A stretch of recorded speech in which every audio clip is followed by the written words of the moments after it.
Welcome, ladies and gentlemen, to GeekWatch, a subsidiary of the Monastery, the open bar of the internet. I am your one and only gaming monk, better known as Mildra, and with me I have my good brother here in the temple, the man of 1,000 runes, the CEO of Zadare Enterprises, and the bane of my fucking existence, good brother Xanatrix. I know how to disembowel people with just a sharpened rock. I once saw him kill 3 men in a bar with a pencil. With a fucking pencil. I won't compare myself to John Wick. I'd be doing a disservice to both myself and John Wick. Which one? Yes. You want to compare yourself to the asshole? Look, I love his game design work, but he's an asshole. Uh-huh. He's an asshole, and Monk, this is the Monastery. We have a lot of assholes around here that we'd love to get along with. Mm-hmm. You and I are perfect examples. Okay, better wording. He has really bad taste on game balance. Fair point. I will take that one. So, this is I think the third or fourth instance we've done of building the equation. I think this is the fourth. Mm-hmm. The first one was Magical Shonen. The second one was Secret Guardians. The third one was Adventurers Academy. Now we're doing Mecha. For two reasons. One, I've wanted to do something mech related for a while, but just talking about mech anime as a whole would be kind of double dipping, since I already did that on an episode of The Adventures of the Monk and the Monarch. I mean, cross-pollination is a thing. It is, but I didn't want to repeat myself too much. Yeah, didn't need an echo. And there was also the fact that I've been messing around with certain mech TTRPGs over the years, and I wanted to. And while I didn't want to do anything as ridiculous as the last time we did something mech related, those random rolls were good. What with the scout mech that was armed with Moabs, was as tall as a skyscraper, which would be a very Steiner thing to do. I think it outdid Steiner at that point, since it was as tall as a fucking skyscraper. Oh, didn't Steiners come up with the Fafnir? They might have. I'd have to go look at that again. You know, the thing with fucking Gauss cannons? Yeah. Which I think Tex's assessment was fuck subtlety. Then again, it's the Steiners. They have no sense of subtlety, period. Mm-hmm.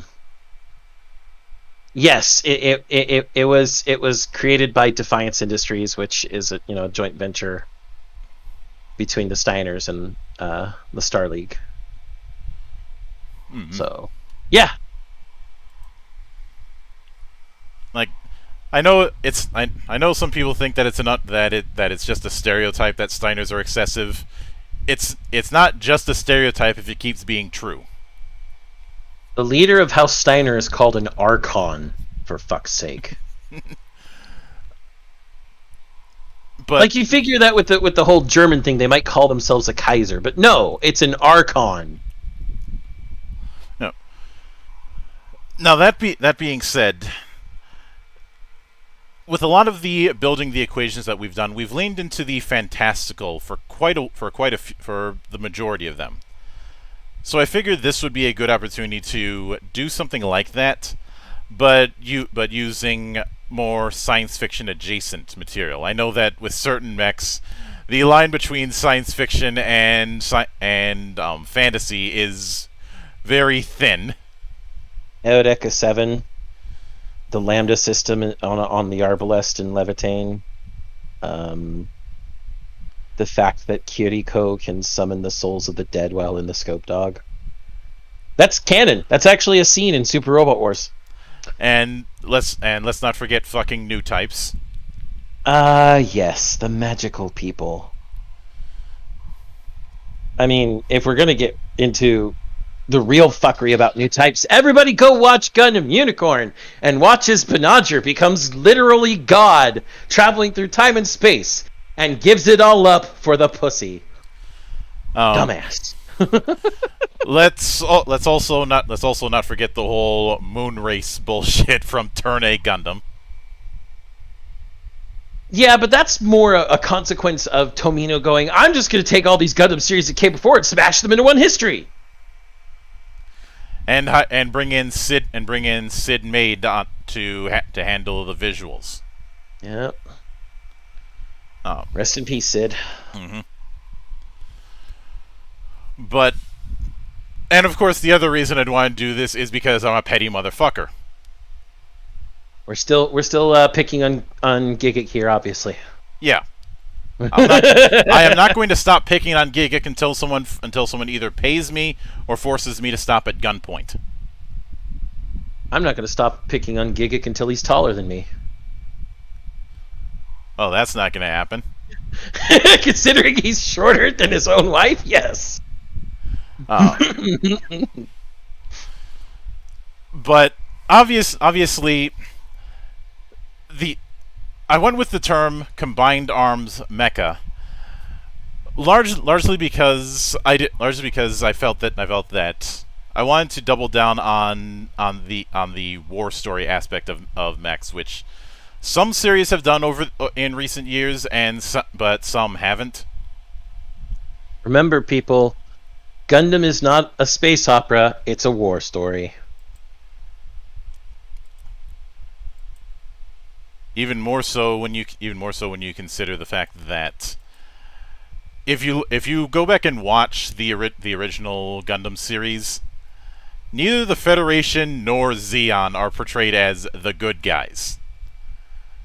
And Amuro is not portrayed as a protagonist so much as he is a person caught in between forces.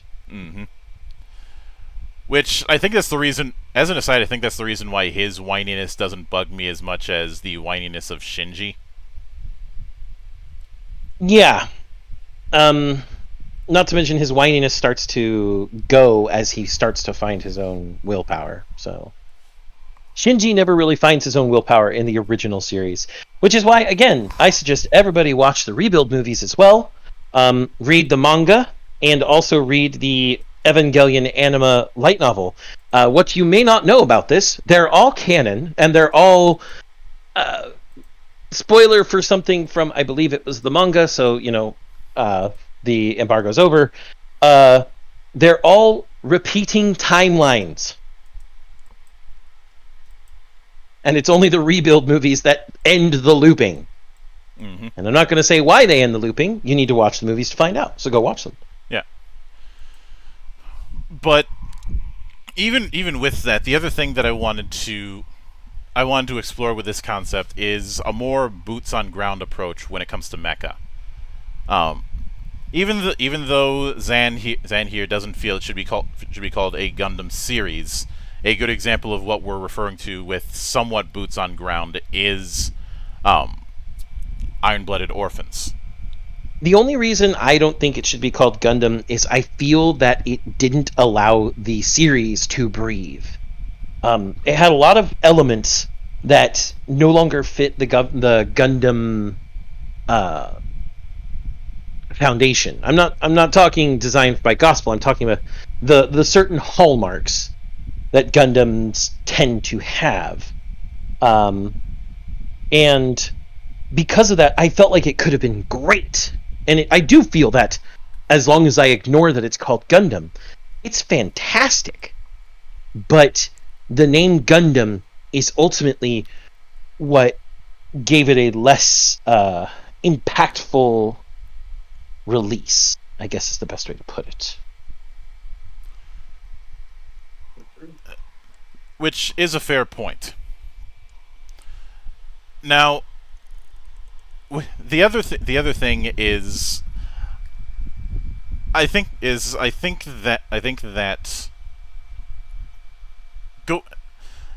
for me, going the battles in space when it comes to mech works are not as interesting as the battles on terra firma. Unless you're going with full on dogfight scenes, and even then, there's no reason you can't do those on a terrestrial theater. Yeah, I mean, Macross has done both for the longest time. Mm-hmm. But I feel that the space aspect has been a bit overused, I guess. I can see that. All things considered, I can see that. And while I can understand why, it doesn't mean I have to like it. And that's where this particular building the equation comes in, of the idea of combined arms mecha, because a lot of times when we see mech in full on battles, it's either skirmishes, or it's as if mechs are the only thing on a battlefield. I mean, the last time Gundam truly had things other than mech on the battlefield was MSG, the original. We saw tanks and stuff there pretty regularly, actually. And let's not forget that the original Gundam had to support mechs. Yeah, the gun tank and the gun cannon, which were basically like an artillery and a tank. Mm-hmm. But I mean, they even had real tanks and jets. The other places in Mecha that we tended to see combined arms actually was smaller mecha, things like Full Metal Panic, because the arm slaves are not that big, ironically, the Tekkaman Blade and Detonator Organ series both have things like jets. Mm-hmm. I mean, hell, the Blue Earth was technically a support craft for Tekkaman for a while, and then Pegasus after that.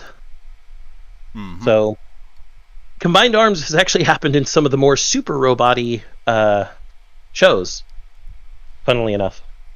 Which is a bit of an irony, because you think that the entries that would lean more into quote unquote realism would do that.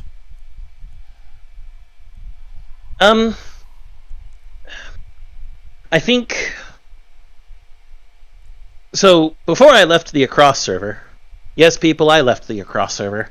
There were too many people there who just made my life miserable. So I was like, why bother?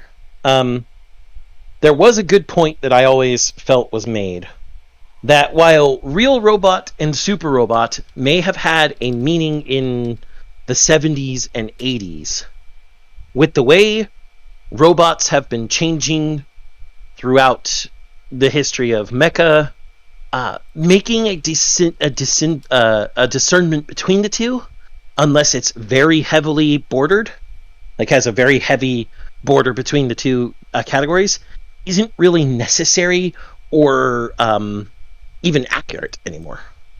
Mm-hmm. We have real robots that act like supers. Hello, Gundam 00. We have super robots that act like reals. Hello, hello, Getter. Anyone who's watched any more recent Getter shows know that Getter travels like a goddamn lightning bolt in space and hits like a Mack truck and can turn itself into after images because fucking Getter Vision.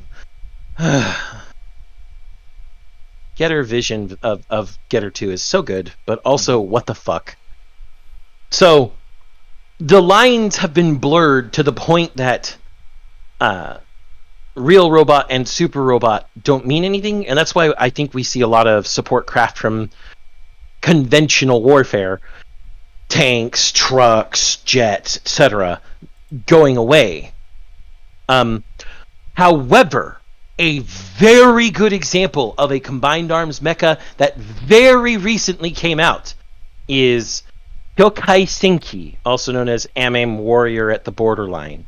The Amames, which are unmanned remote-controlled mecha, and the Meles, which are the ones that have pilots.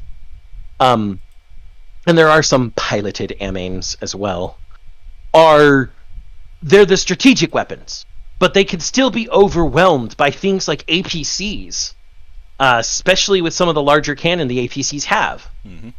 It's not like there's some invincible super tool that invalidates the need for tanks, for jets, and the like. So I really, really liked Kyokai Senki for the combined arms aspect.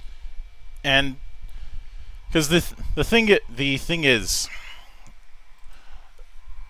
even though in these kind of situations the mechs would be the big stick of a fighting force, you can't do everything with mechs.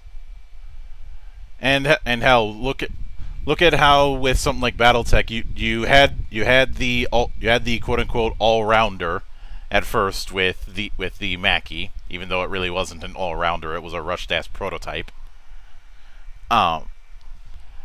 But it didn't take long before mechs became a doctrine with multiple roles. And honestly, in BattleTech, because there are multiple mechs with multiple roles, you can consider that alone combined arms. Although, there's still some combined arms stuff that happens in the BattleTech world even then. Yeah. And there's also the fact that if you were to design a mech based minis game, just have there's a reason why I think most people who play, say, BattleTech tend to play more lances than play the big ass classic mode.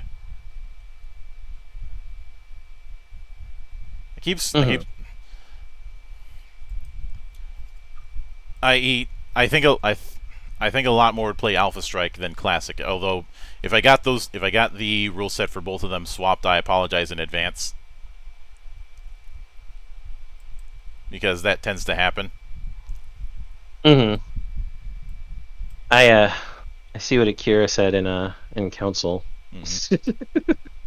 How can he find? I'm going to one up his joke. How can he find a corner in an egg-shaped place, Monk?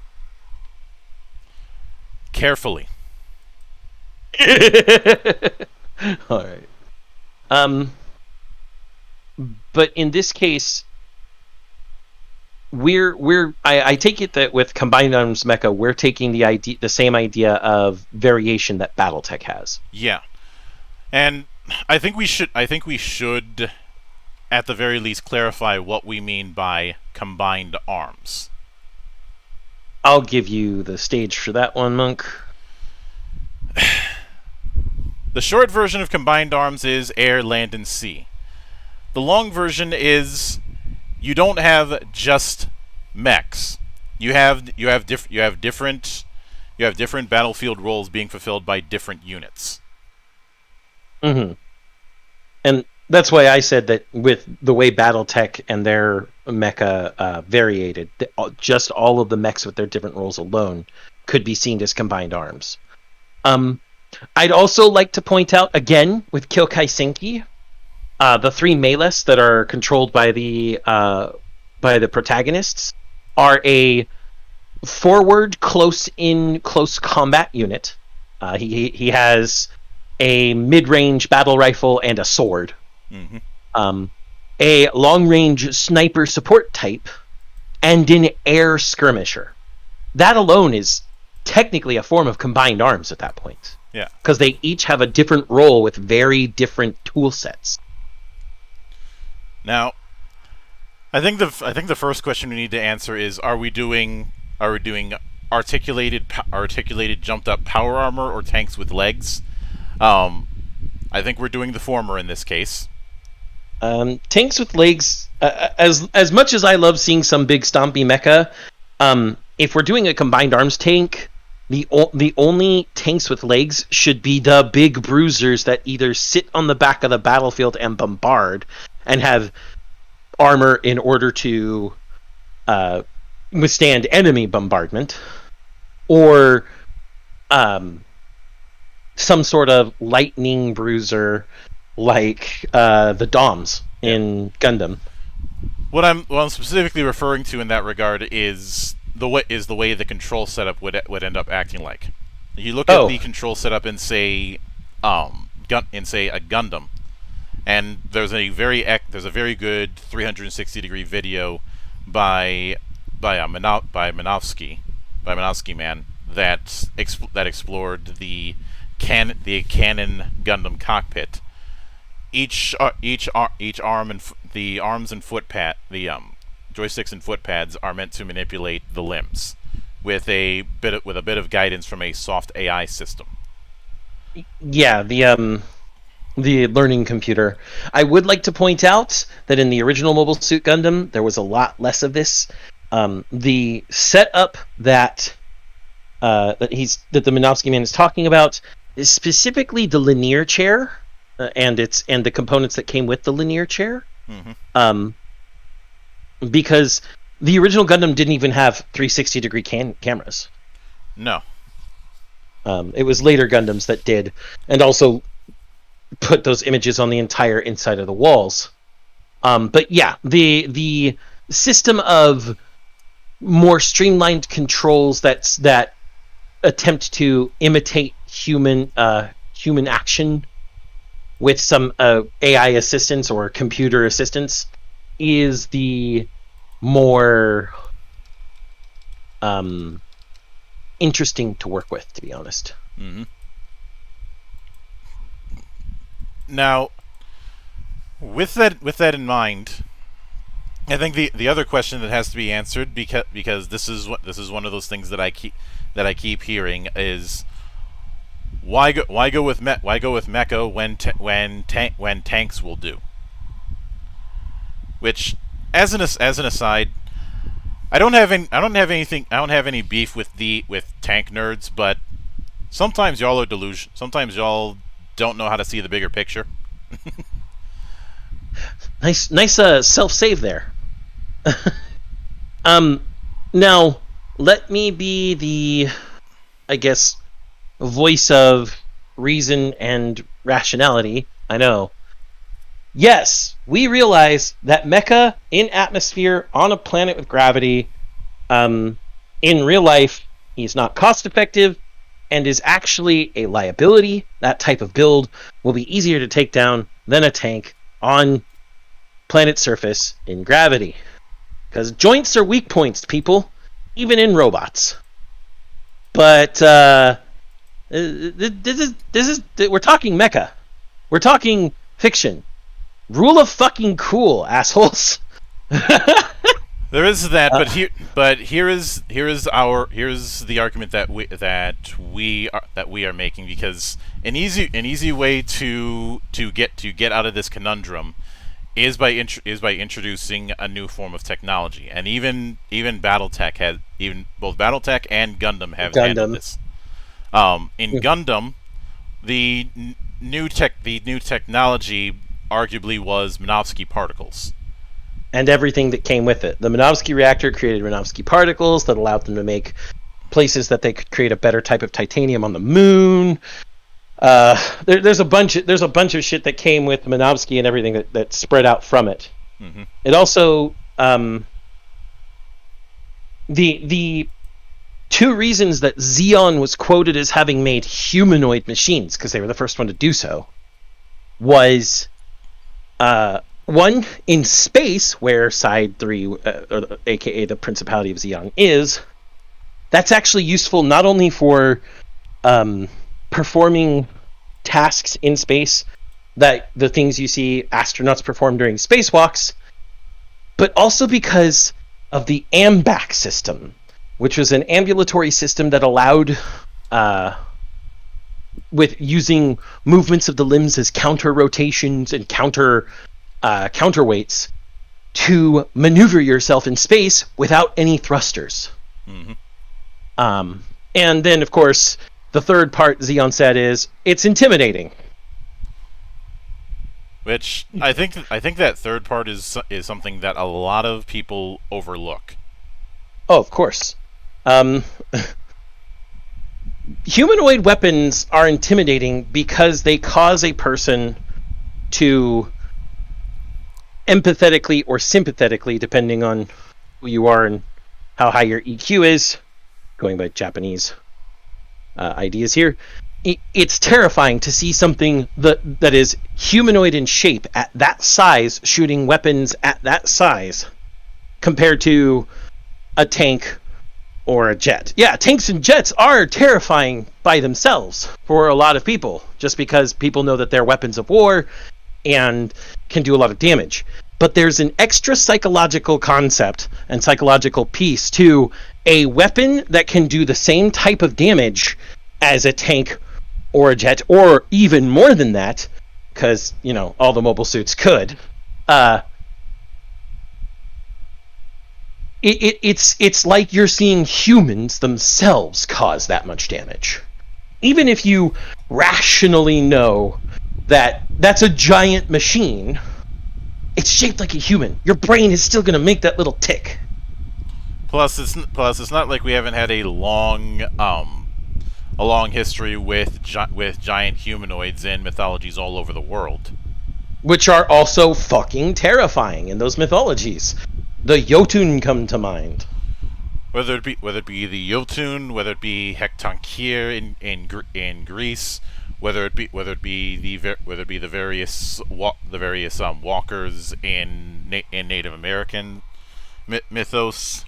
Yeah, things which occupy a humanoid space but are off into the uncanny valley and do terrible destructive things. Yes. Mm-hmm. So it's as much psychological warfare as it is usefulness in the Gundam universe. And of course, they found ways to make it so that a tank can't take out a Gundam, or any mobile suit for that matter, by shooting it in the knee. Yeah. Now, I used to be a Gundam pilot like you once, and then I took a tank shell to the knee. Now, in our particular case, the approach that we're going with is, I'd say, is that a new form of technology was discovered, or rather several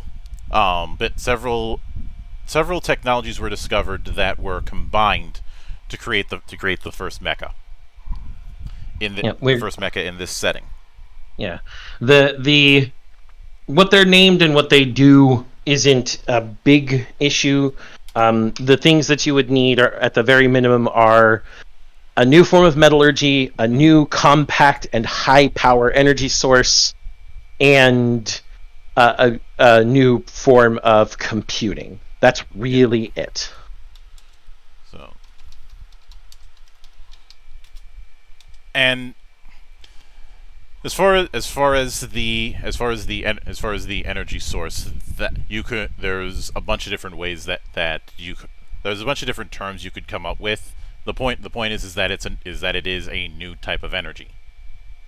I vote we go with something completely fucking against all physics and say it's a 0-point energy generator.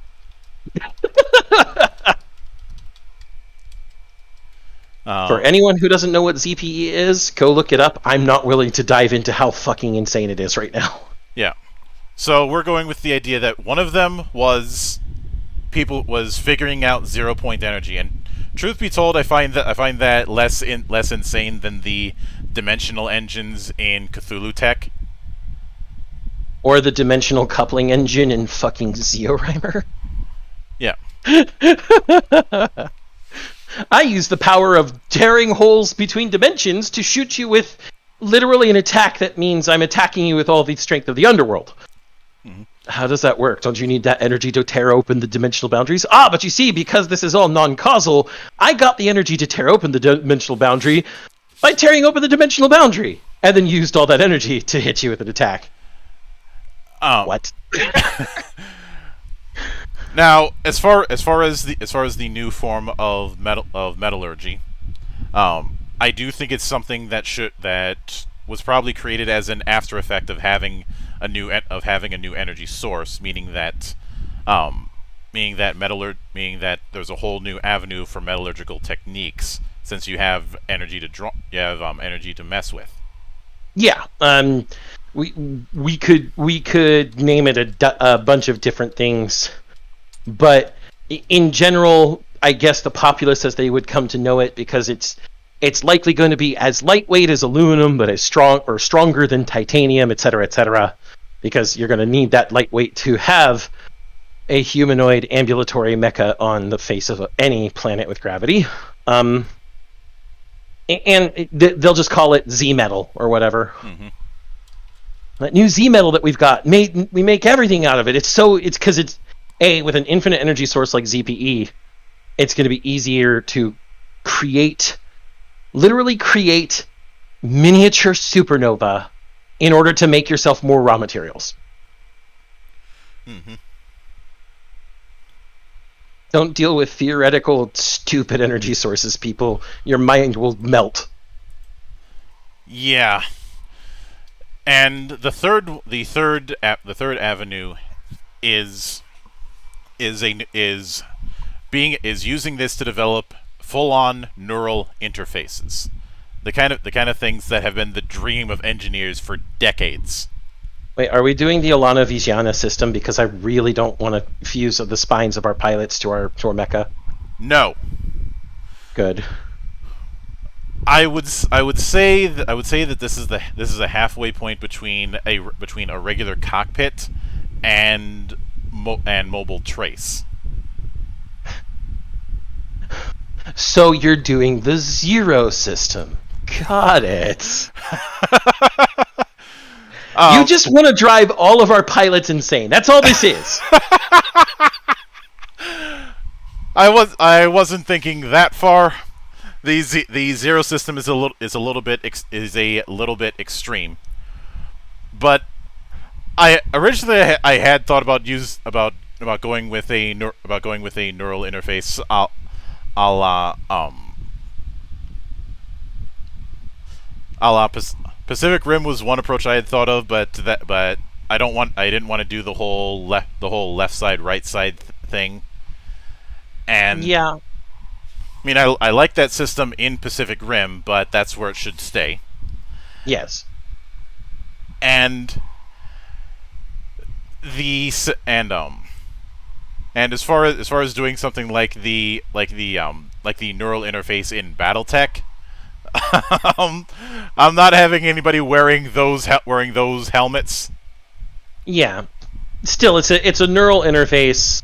It's something they can put on and take off. It's likely part of the pilot suit. Yeah, it is. And I'd say if I were to commission somebody to draw it, I'd say it would have some leanings into the plug suit. Yeah, I figured that's where we were going with it. Either that or the suit designed for orbital frame runners. Yeah, where they yeah. Mm-hmm. I know exactly what you're going for. Especially the suit design for Dingo. Oh, Dingo, you don't have a heart for this type of combat. And it's for this reason that it had to be mechs, because the way that I envision it, they tried using this system with things like tanks or similar vehicles, and it created massive feedback. Because of the fact that it doesn't map to the human body in the same way. Mm-hmm. So, essentially, when they first tried to try this stuff on tanks and jets, they gave everyone body identity integrity disorder. Good job! That's usually something only created through strokes! Yeah.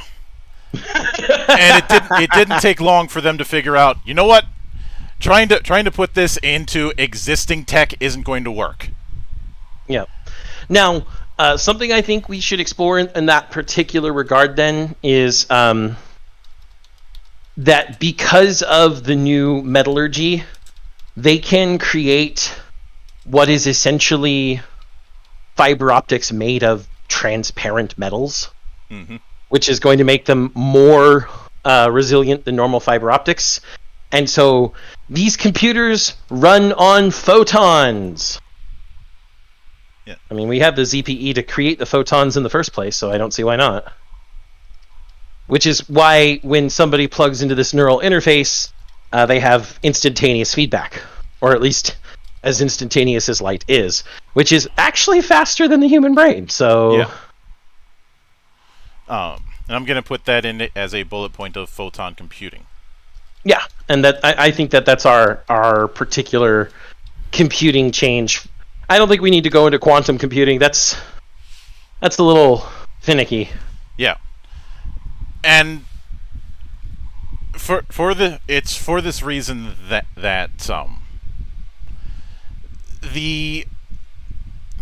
this is also the reason why it's not full on mobile trace a la G Gundam, because much like how it feels odd to use buttons on a mobile device as opposed to on a controller when gaming.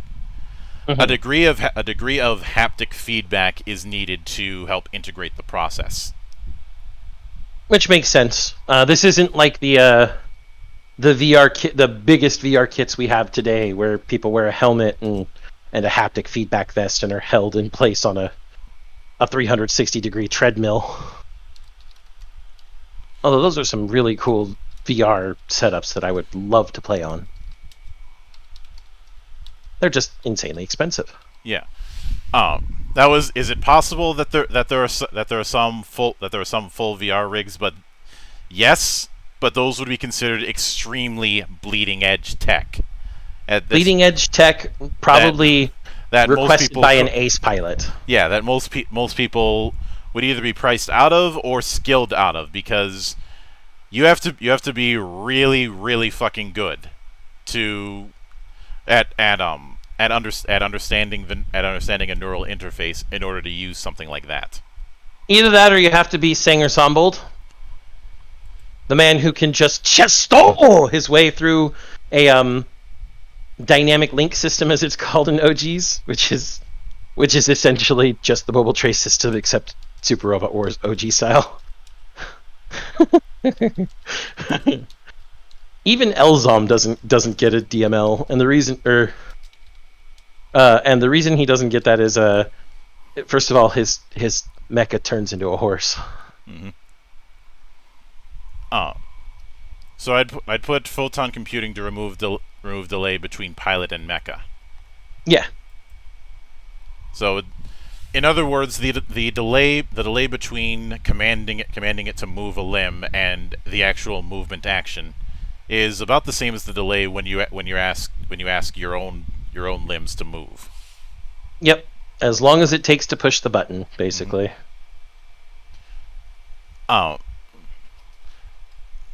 Now, with that in mind, because of these setups, this is where we get into things like planes, tanks, and ships. Okay. As just the outside mech material. These are meant to act in support roles. And yep.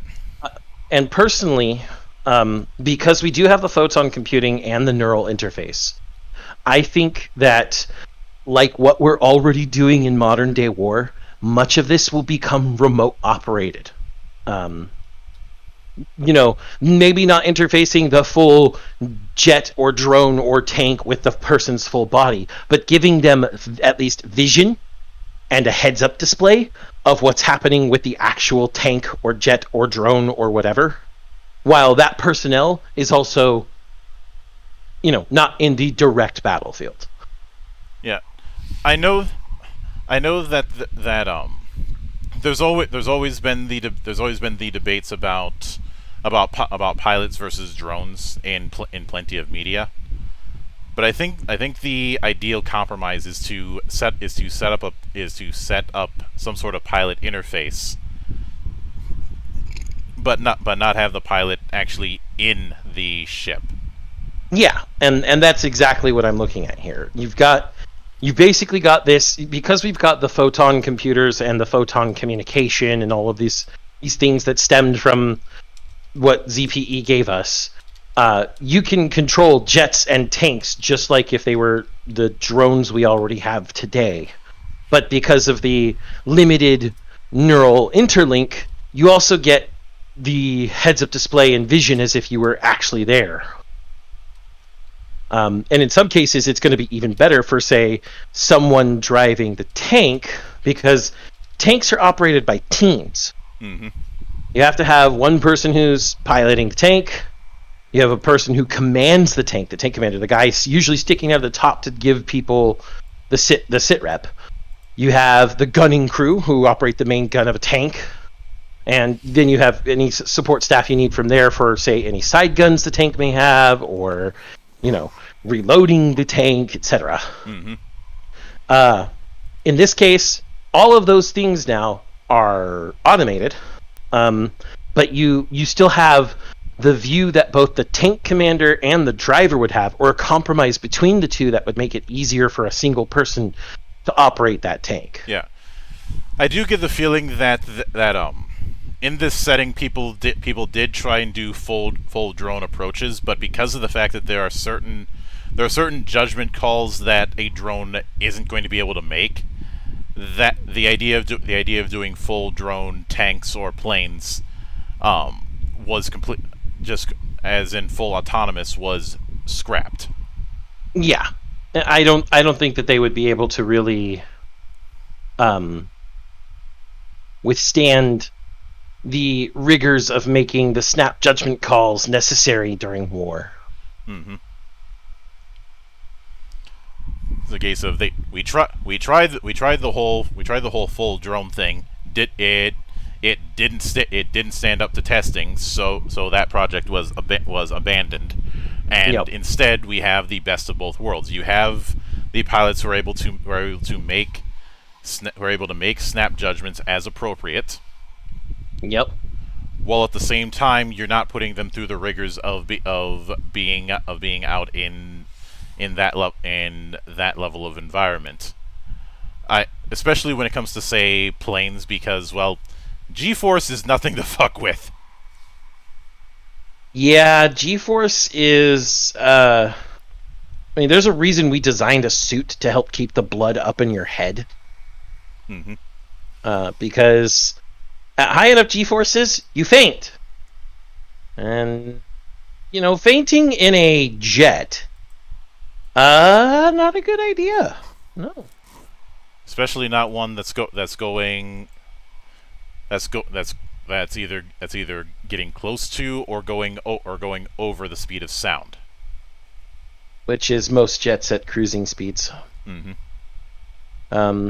In dogfights, they don't generally go that fast because they need to be able to maneuver, but even in dogfights, you're still going pretty damn fast. Yeah. Remember, everybody, being a jet pilot, no joke. Be nice to your jet pilots, even the ones on commercial airliners. Mm-hmm. And the approach that I take is that larger. There's a whole doctrine about larger ships as a fob. You mean like battleships and carriers? Yeah. So I think that with the size of our ordnance, because it's very clear that these mecha are going to be bigger than most other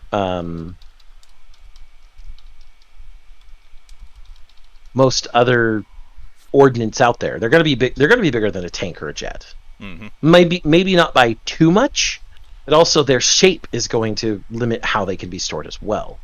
There's going to be an entirely new class of ship created just to carry these guys. Yeah.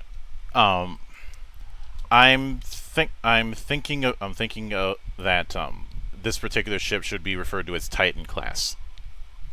Okay. I think a Titan class makes sense. Now the real question is, how do they deploy them? Okay, so there's a few options that we have.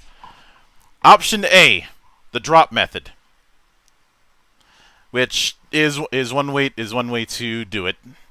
If you've seen a drop ship or seen drop pods, you know how this works. Option B, the launching method. And if you've seen any Gundam over the decades, then you know how that particular kind of thing would work. The linear catapult is a thing. Mm-hmm. It's just... do you know what the linear catapult actually is, Monk? What? It's a rail gun. They clamp the feet of the Gundam, or whatever mobile suit, into what is essentially a series of repeating magnet rings, and just accelerate them out the front. That's why it's a linear catapult. It's a fucking railgun that shoots Mecha. I am leaning towards the linear catapult. Okay. This then assumes that all of our mecha have some means of in-atmosphere pitch and yaw attitude control. Yeah. The approach that I was thinking is when loading up for operation, they're equipped with a temporary flight assistance. It's not meant to give them full on flight capacity, but it is meant to help guide them to where they're going to get dropped. Okay, so kind of like the flight assistance on a Tomahawk cruise missile. Yeah. Although Tomahawk cruise missiles have some pretty sophisticated flight assistance. Yeah. I can see that. It would definitely, in atmosphere, it would definitely at least be some form of ailerons and elevators, flaps and rudders, etc., like on a plane. Have you seen it? Have you seen any of the old the old thrust with wings backpacks on any Gundam over the years? That's what I'm leaning into. Yeah. Okay, I get that.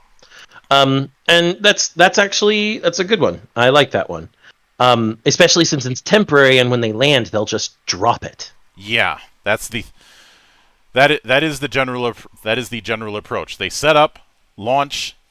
The initial launch is going to give them a bit of a push, and the FA is meant to help guide them the rest of the way and help with maintaining that amount of energy and steering it to the hot zone. Yeah. I recommend that we still have the drop method as a backup. In the event that there isn't a linear catapult available, it's under maintenance, or the hot zone is too far from the catapult's effective range. When you mention drop, are we talking firing them out of drop pods? No, I mean that they are picked up by a special high altitude carrier.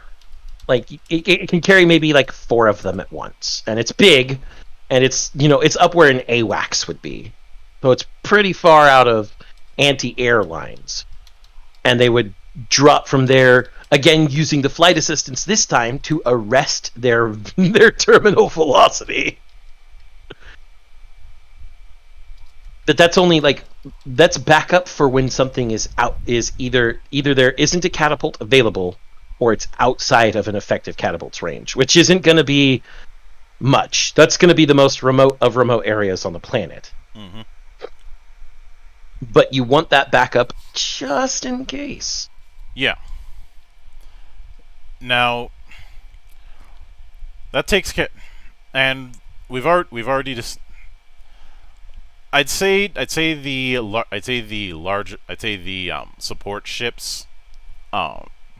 If they're not doing a drop method, they'd probably be used akin to a destroyer would be used to support a battleship. Yeah.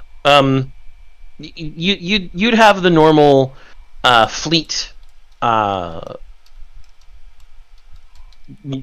normal fleet composition you usually see with battle fleets in the Pacific and Atlantic right now. Mm-hmm. You'd have 1, maybe 2 super carriers, depending on how big the battle fleet is. and that's got its own support with the destroyers, the patrol boats, your anti-sub, all of that fun stuff. Because that's you're going to need that to protect your payload, which is Mecha. Mm-hmm. Those are expensive machines. Those are more expensive than jets, and there are some pretty fucking expensive jets. $23 million per jet. Yep. Holy fuck! I'd imagine that the proliferation of zero point based technology has lessened the cost of mechs, but it's still expensive to build. I'd say the expense is less on the building of the mech and more on the training of the pilot. Well, I mean, that's always true. Training a pilot is very expensive. And while ZPE would have generally increased quality of life across the board for all people, for sure, scarcity would become a thing of the past for a lot of different things, but not everything. Especially considering metal is still very rare, and using ZPE to create a star to get your own metals is a time-consuming process, which is why it would also be considered costly. In most cases, they're going to want to use ZPE to take existing metal and collapse it into this new metal that they've created, the Z metal, instead of creating it from scratch. Mm-hmm. And that's still expensive because metal is a limited resource on the planet.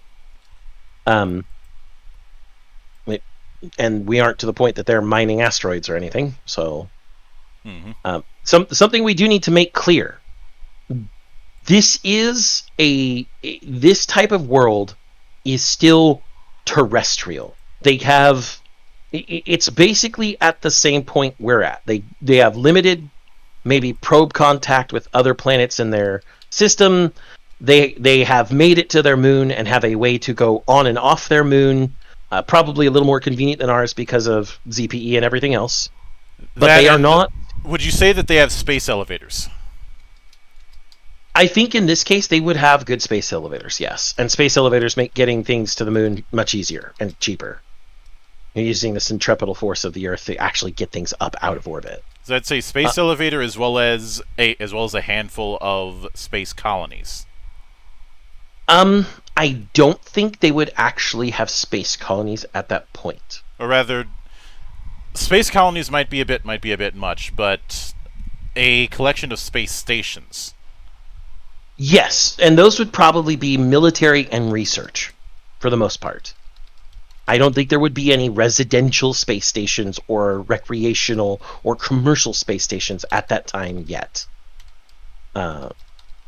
Primarily due to the fact that they've just gotten this technology, they're really still trying to grasp their world, and they're still squabbling over some sort of resources, because otherwise there wouldn't be war. Mm-hmm.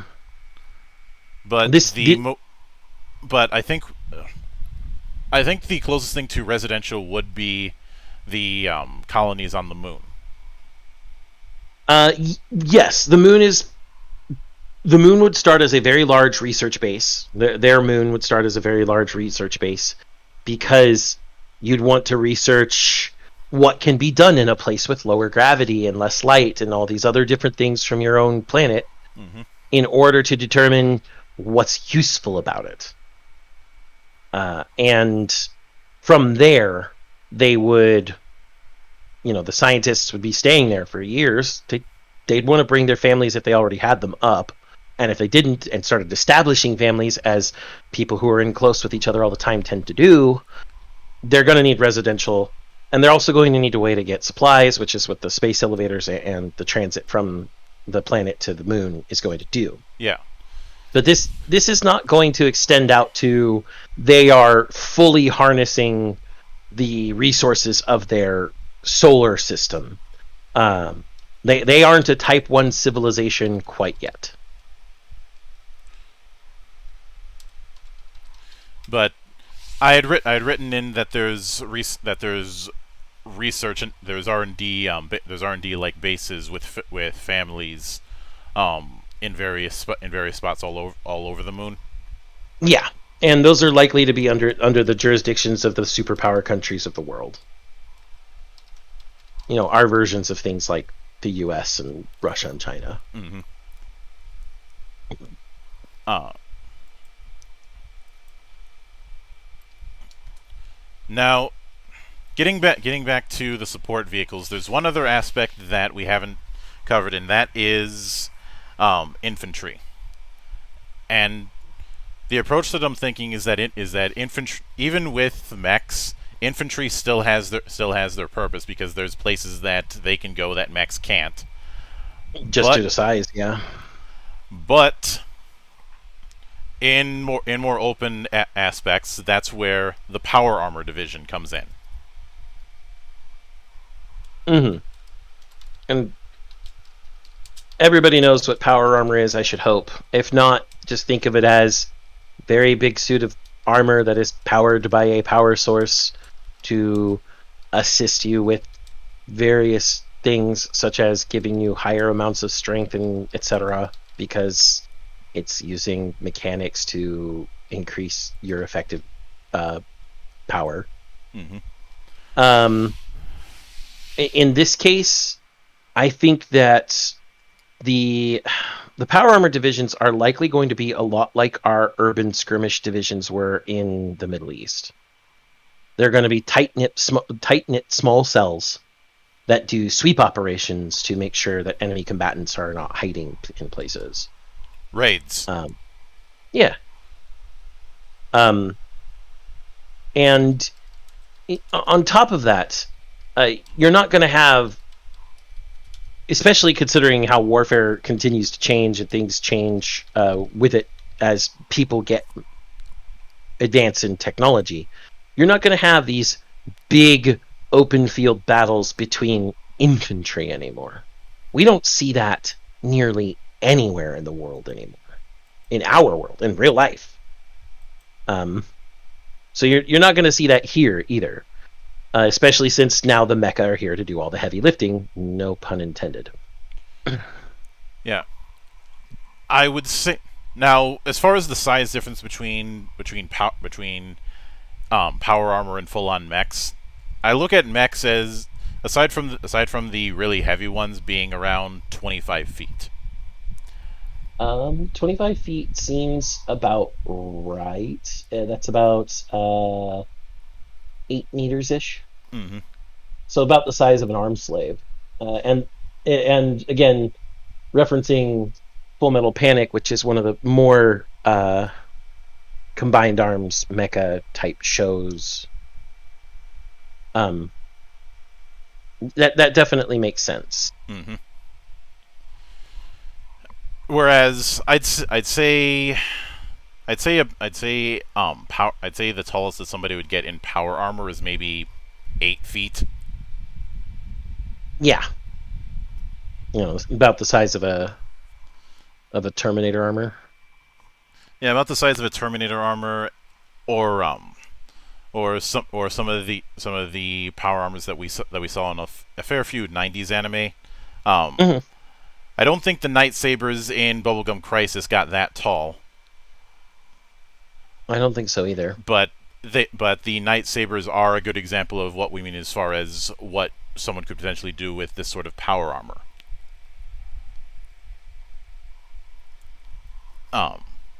I'd say. See, what would be another good example? What would be another good example from anime when it comes to representing power armor? At least I can't. Wait a minute. I just realized there's a perfect one right in front of me. All you need is kill. Or for you rookies out there, Edge of Tomorrow. That's a good point.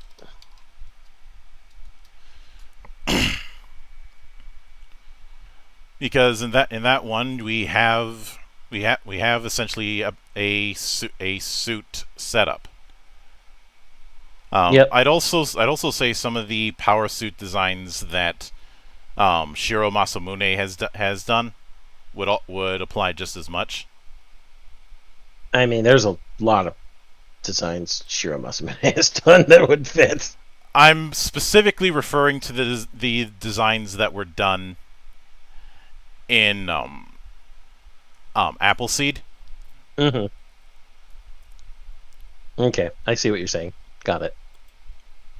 But all in all, this means that these people are meant to go into the places that the larger mecha can't. Make sure that there are not human-sized enemy combatants that are setting up, anti-mecha defenses, and sweep them out. Mm-hmm. The king is here saying Masamune was God. Oh, hi there, Vic. Have you are you done? Had you had enough of bullying from your own kingsman? Oh, Also, it's not proper to say was. Masamune Shiro is still alive. yeah.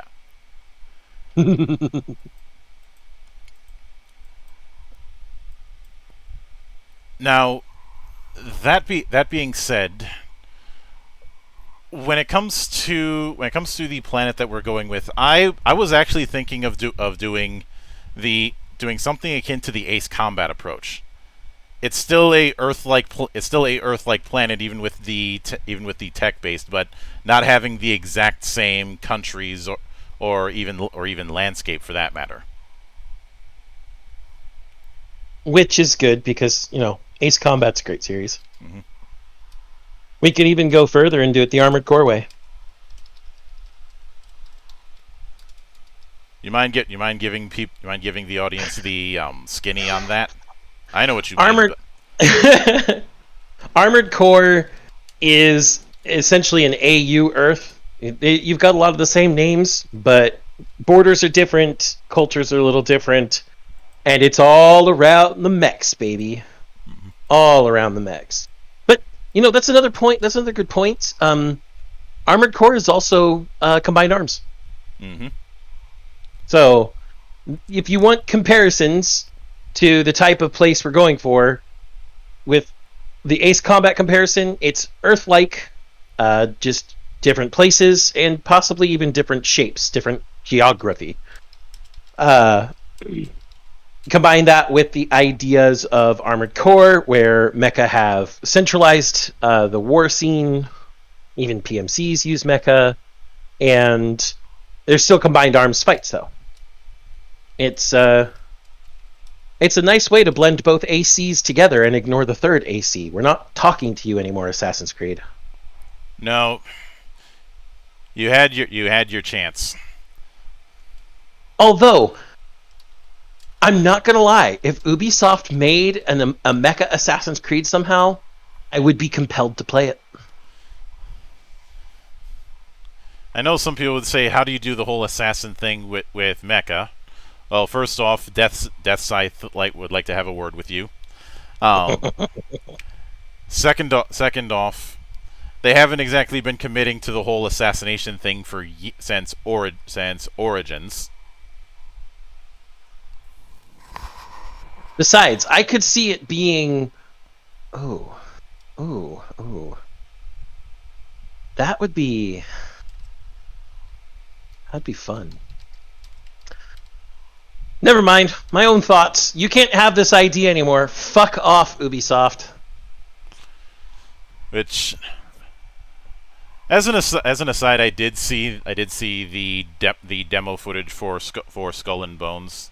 I really want to like it, but I get the feeling that they're going to overdo the UI and overcomplicate things, as they usually do. Which is a disappointment because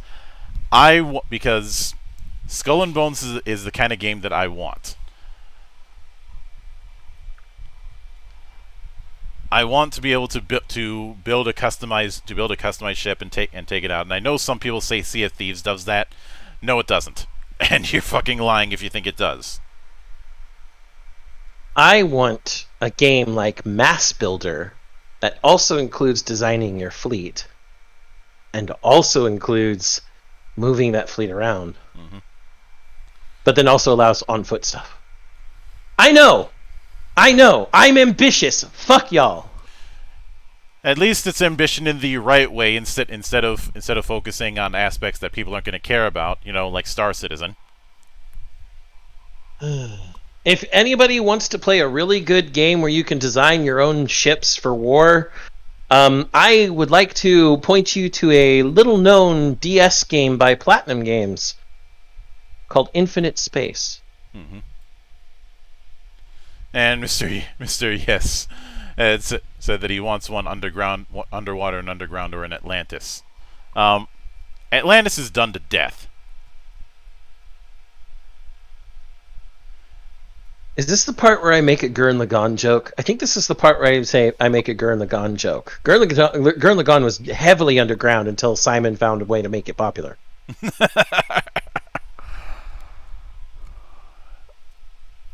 But now I think from what you recall, with the AC end of things, we have the mix of both standing armies and PMCs. Yes, and I think that would still be the case even in our world. Private military contractors are never going to go away. That is just people who have fought enough to know they're really good at it and can name prices to get hired to fight some more. Mm-hmm. And it's very likely that these PMCs are where you might see some of the bleeding edge technology we were talking about earlier. Specifically because, well, if they're going to keep an edge over an actual standing army of mecha, and these mecha are all going to be fairly high production. They're the brand new thing. All the superpowers are going to spend billions.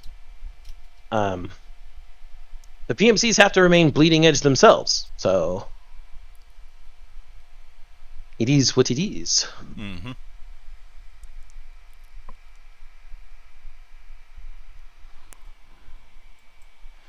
Which, as an aside, some Ace Combat fans were crying foul over AC7 doing a collaboration when it comes to Top Gun Maverick. I'm like, I don't see why. I don't see why either. It's the ideal combination. I mean, maybe they just don't. They're like, don't pollute our jet game with your stupid jet movie. In which case, excuse me, I just call them grognards and move on. Mm-hmm. Now, the approach that now that we've got that, since we're dealing with different countries, I do think that for one, we're not doing the whole neo-feudalism thing that BattleTech does, as tempting as that would be. Instead, we have a set of larger superpowers who are engaged in proxy battles with each other, mostly by hiring out PMCs, and mid-sized countries that are engaged in more open conflicts. Yeah, and then of course the superpowers all, the big superpowers, other than their little proxy wars, ostensibly police the world. Mm-hmm. Team America World Police.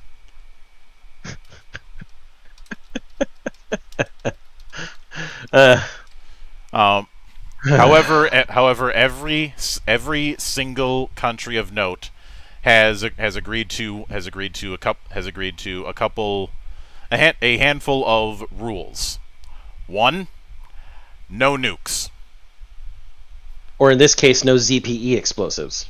Yeah, no nukes or ZPE explosives. Anything that could cause unrecoverable damage to large swaths of the planet. Yeah, and just so you all know, a weapon using 0-point energy, theoretically, of course, 0-point energy is not physically feasible according to our model of physics, but we're assuming in our little fictional world it does. Theoretically, a 0-point energy weapon has enough energy to flash ignite the planet's atmosphere all at once. you would burn the entire surface of the planet in an instant. Everyone would die. Metals would melt. The surface of your planet would become hotter than its star for a brief few minutes. And when it was all said and done, you'd have a nice black ball of rock that would have to go all the way through the cycle of re-evolving everything on its surface all over again. Mm-hmm. So yeah, no ZPE weapons. ZPE weapons, bad.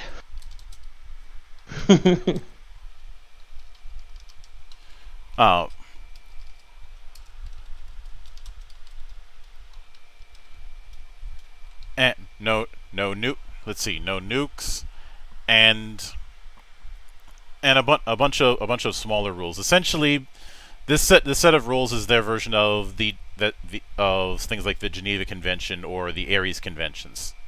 Yep. The Geneva and Hague Conventions for humane war. As if war can be humane. But you know, a lot of things are going to mirror our world. We haven't really done much to this place other than give it some advanced technology so it has robots. Yeah.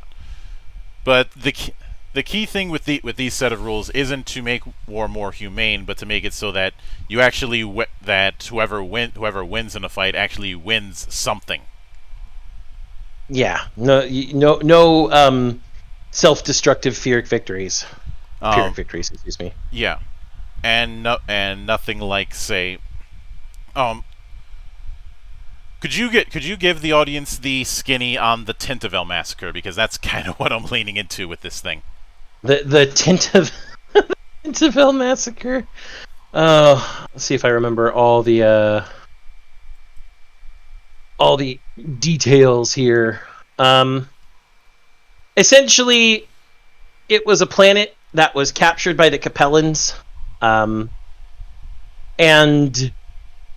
everybody was fighting, and it was frightening, and then everybody used weapons of mass destruction, causing lots of people to die, and rendering the rest of the planet inhabitable, so everybody else had to leave.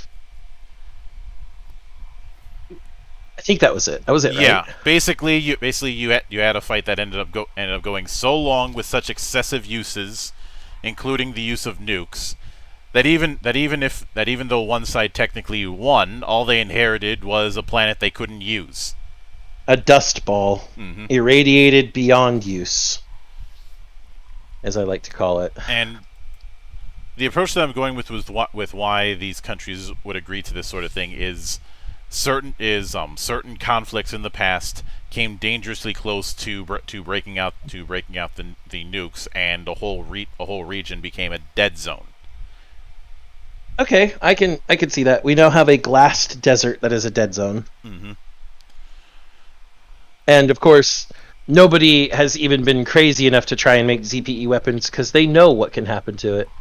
Yeah, the other thing is a generally understood rule: space is off limits. Kind of like how we have in the Geneva and Hague Conventions, no weaponizing space. Yep.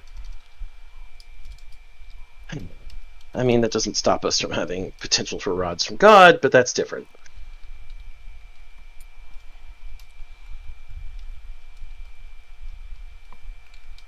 Now, with that in mind, I'd like to delve into the mechs, and I will note this: all of the mechs that we come up with for this are going to be named after historical swords. I felt that doing that would provide a good baseline, because, well, the sword is considered the jack of all trades weapon in times of old. It's the only weapon that was designed to be a weapon first. Mm-hmm. Now, I do want to note that none of the mechs that we're designing are going to would have much in the way of integrated weapons. Yeah, it'd be like a human.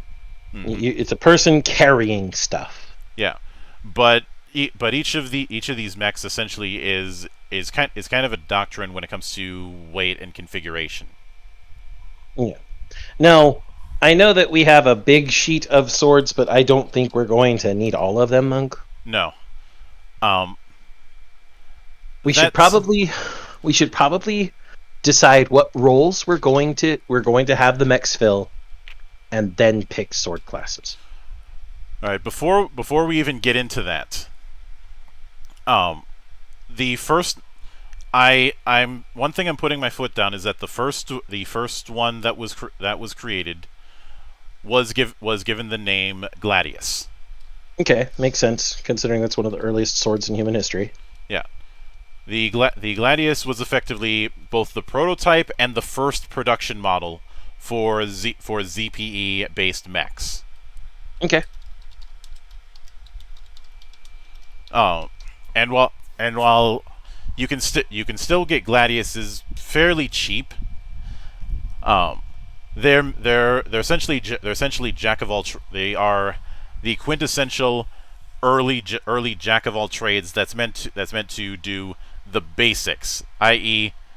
stand, shoot, and hit things. They're the Zaku 1. Got it. Yeah. And that makes perfect sense. You would, when you were developing a weapon like that, a new weapons platform, you want it to be as generic as possible. Mm-hmm. You only specialize afterwards. Yeah. And then of course you also try to improve on your generic platform as much as possible as well. Mm-hmm. Now, as far as the roles that I'd want to fill, the thing is there's a bunch of potential roles that can be gone with. But I think an easier thing to do would be to list off roles that are better served by support vehicles. I think actually no. You had suggested artillery mechs, but there's two methods that I'm thinking of. One is being centric on certain theaters of war, like what I've said in the past about Gundam Wing, or utilizing weight classes a la BattleTech. I don't think weight classes is the right way to go in this one. With as close to what is essentially real world conditions as we've gone, it's much more likely to be like Full Metal Panic. Mm-hmm. And Full Metal Panic, their classifications are usually dependent on their role. Whether they're things like the Savages, which are an older general use model, or they're things like what was the name? I forget the name, but things like the Arbalest and the Levitain were experimental units, so they had experimental names. The general use mechs, or even mechs with specific different purposes, did have different designations. Like the Falk, which was a variation on the M9, Mm-hmm. was called the Falk, A, because they gave it winged crests on its head, and B, because it was a close range specialist unit.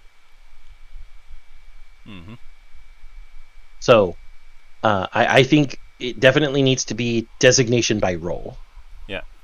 So I think in that there's a bunch of different roles that can potentially be done, but I think we'd need to codify it into a smaller list. I'm thinking what the obvious one is the generalist approach. Your jack of all trades. Your basic forward infantry, yeah. Mm-hmm. Like, let me just put that in there as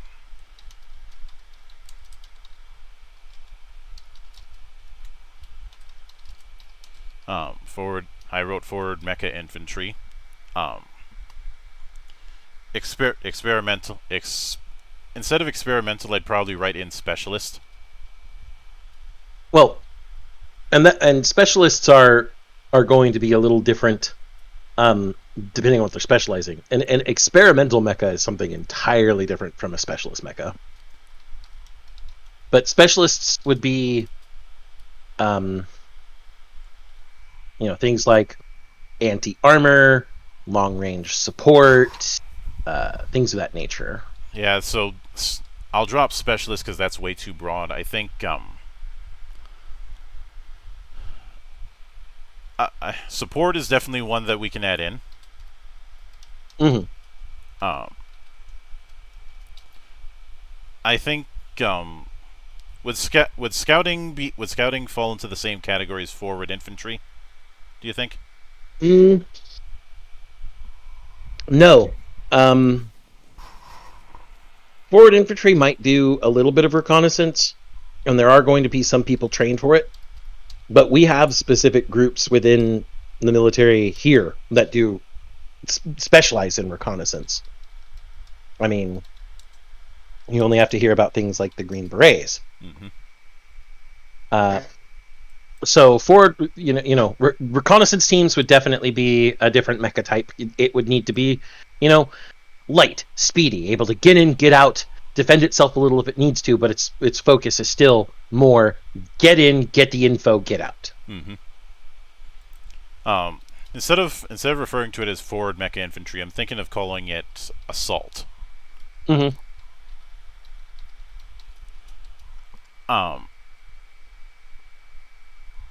Let's see. So we have assault, scout, and support. I think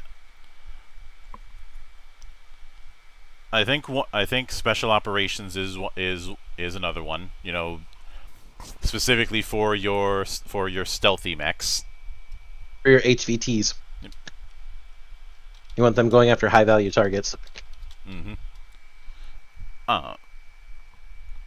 And they do everything from infiltration to sabotage. Yeah. I think that's all. I don't think there's any other avenues that we'd need. I would say that other than shipboard missiles and artillery, if you're going to have on-ground artillery, it also needs to be a mecha. Mm-hmm. Tanks, normal artillery are just not going to do it.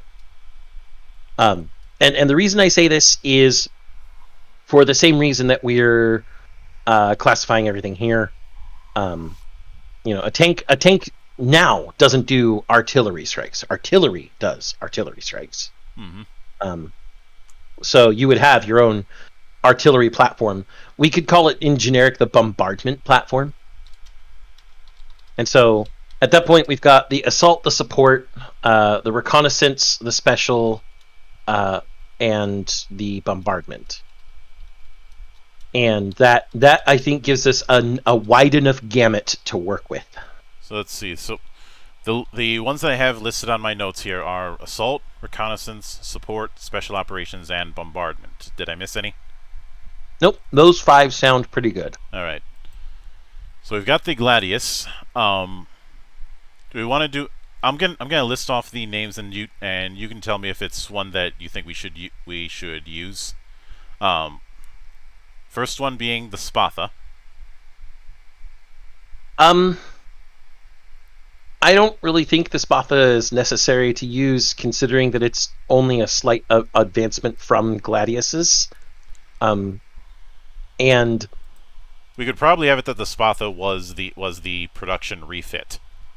Yeah, it's an intermediate step between what came before and what's currently in use. In other words, anybody who tells you that they're selling you a Gladius is probably full of shit. Mm-hmm. Odds are it's a Spatha. Mm-hmm. And those are the ones that you. There might be a few collectors who might have a Gladius around. But to quote Indiana Jones, it should go to a museum. Yeah, and I'm pretty sure in a mech museum somewhere there is a there is a decommissioned Gladius. Of course. Because I think by this point a Gladius would be looked at as a relic.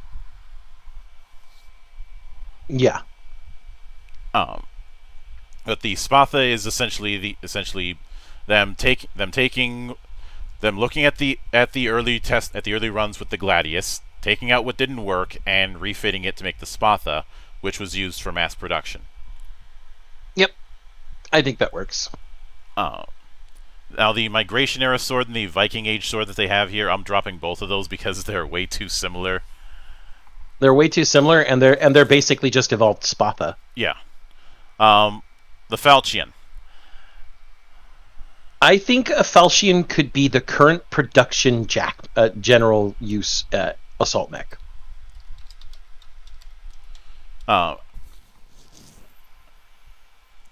Would you say that the Falchion class is what a lot of people think of when they think of a mech? Yeah, it's just like when most people think military, they think an army soldier. I hate to say it that way, but it's the truth because most people see the general infantry most. Obviously, different military brats are going to think different things first, and people who have a vested interest when they think military are going to think combined arms like you and I do. But in very generic, broad, sweeping terms, just like how in the U.S. when someone thinks military, they usually think army, and when they think army, they usually think soldier. Mm-hmm. In this, when someone thinks mecha, they're going to think Falchion. Yeah. So when it comes, I'd say for whatever reason, I'm thinking of the arming sword as essentially a royal variant, or a variant used by a honor guard. I mean, you could say the arming sword would be a variant for a royal guard of some sort, but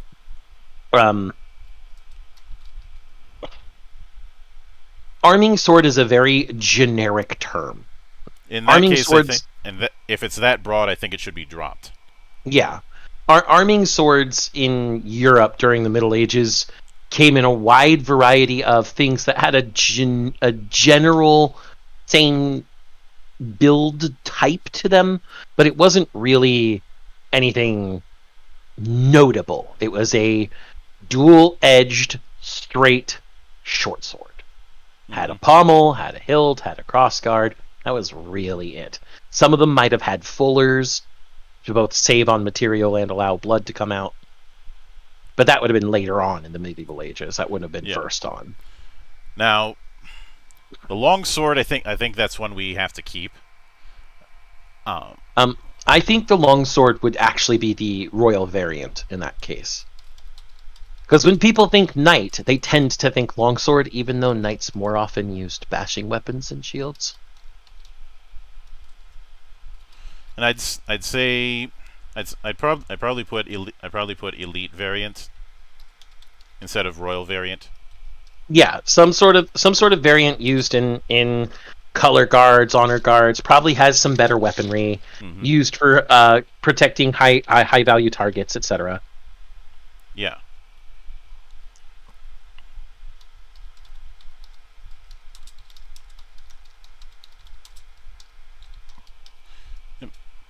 May occasionally be used as a commander type unit. Yeah, might be used to lead a whole bunch of Falchions.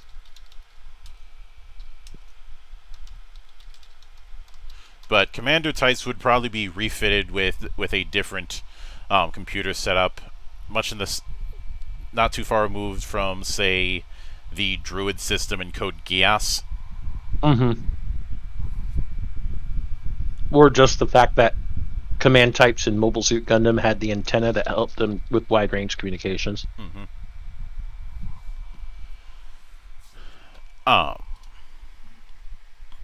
And the S-Talk.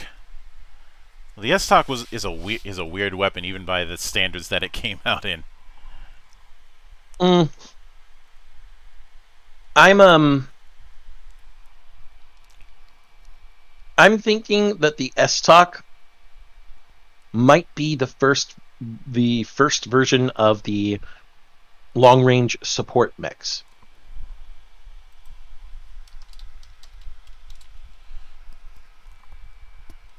So the S stock is considered the first artillery.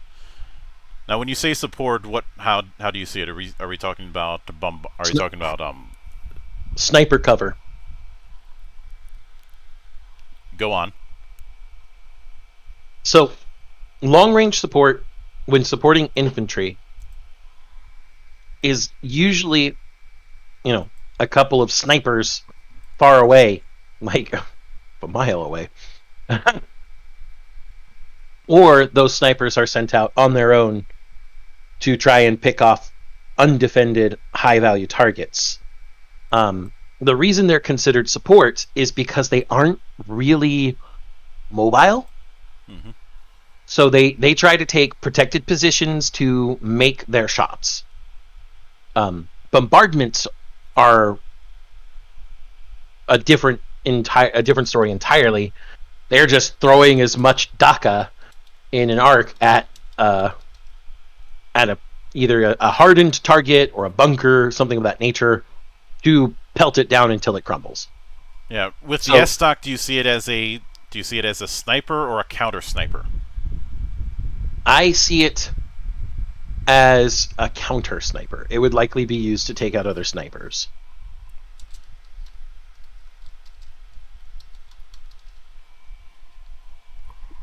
All right. Probably take out bombardment. Mm-hmm. But we'd probably have it that they doubled down on advancements in targeting technology to accommodate for its lack of mobility compared to other mechs. And it's not lack of mobility as in it just can't move as much. It just can't move as well. It's lack of mobility as in it has to stay stationary for long times. Mm-hmm. So yes, advanced targeting, so it has quicker target acquiry, and that way it's less likely to get fucking shot while it's doing its job. Mm-hmm. So before I go further down on that column, I want to look at some of the eastern weapons that are on the left side. Okay. Starting out with the Tachi. Much like how the Gladius and Spatha are the original infantry mechs, I would say that the Tachi is, for another superpower, their first steps after the Spatha. Mm-hmm.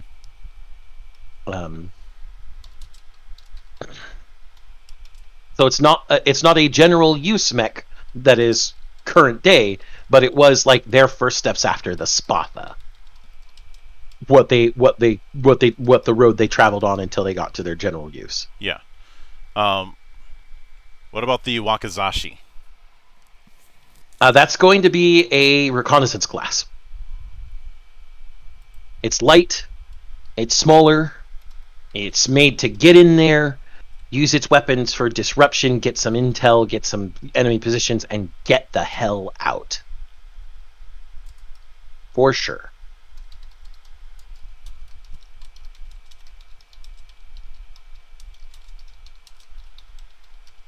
And I put in early recon model based on the Tachi.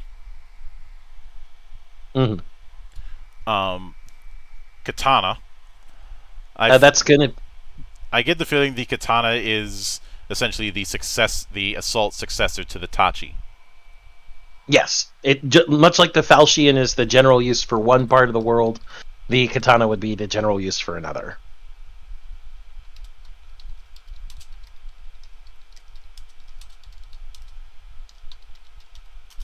All right.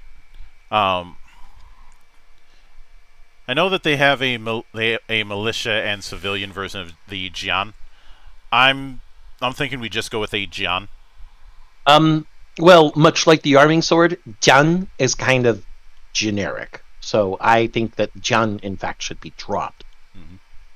I can see that. Um, we also have two DAOs that we're dealing with. I would I would say that this is a light and heavy version of Assault Mecha. I wouldn't say that they're middle of the ground. They're going to be still assault, but they're going to have different weapons loadouts essentially. So let me zoom in so I get the right name, so I can spell the name right. Also, also, if anybody gets mad at me about about either of our pronunciation of Chinese, I want you all to know we don't care. I haven't studied Chinese. I'm doing the best I can. Fuck you otherwise.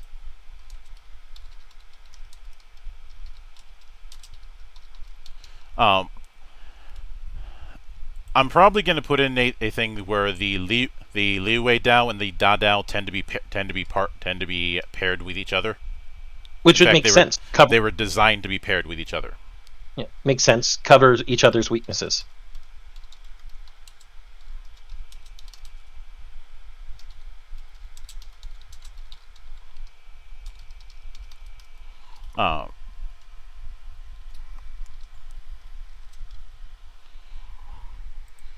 So, moving back to the other column, the Cinqueda. I've given that this is the first close thing that we have to a dagger-ish thing. Mm-hmm. I keep thinking this should be special operations. I was either going to suggest this, or if we were going to have things that aren't even on this list, I was going to suggest a stiletto. but yeah, the Cinquedia, yeah, I think special operations would fit it. Yep.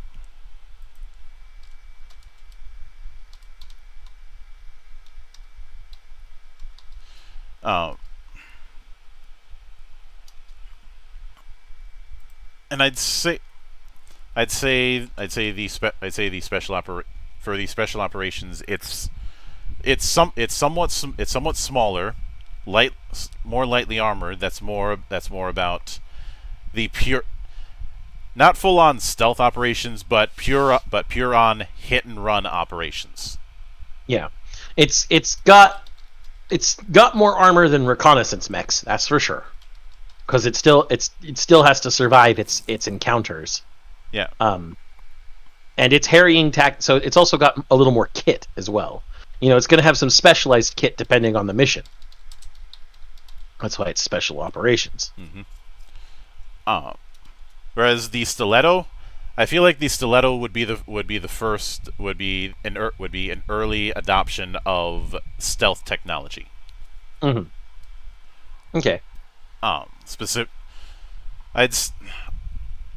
I'd be hesitant to say it's doing something like thermoptics, but more radar invisibility. Okay. Yeah.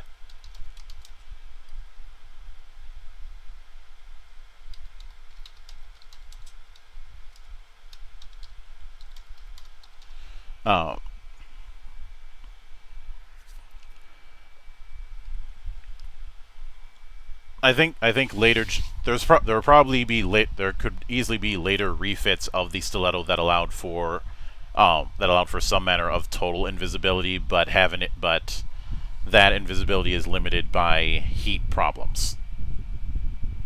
As most invisibility often is. Mm-hmm. Whereas one that could do radar jamming, that wouldn't have as much of a heat problem. I mean, radar jamming's pretty easy if you can generate some EM fields to fuck with it. Mm-hmm. And considering they have 0-point energy engines, wouldn't be hard. Yeah. As far as why stealth tech wouldn't be that widespread, I'd imagine that that on the computer end of things, maintaining it while also maintaining proper IFF is something that can't be widely adopted. That and likely, it's just really expensive. Not expensive enough to get priced out, but expensive enough that you can't produce as much. Yeah.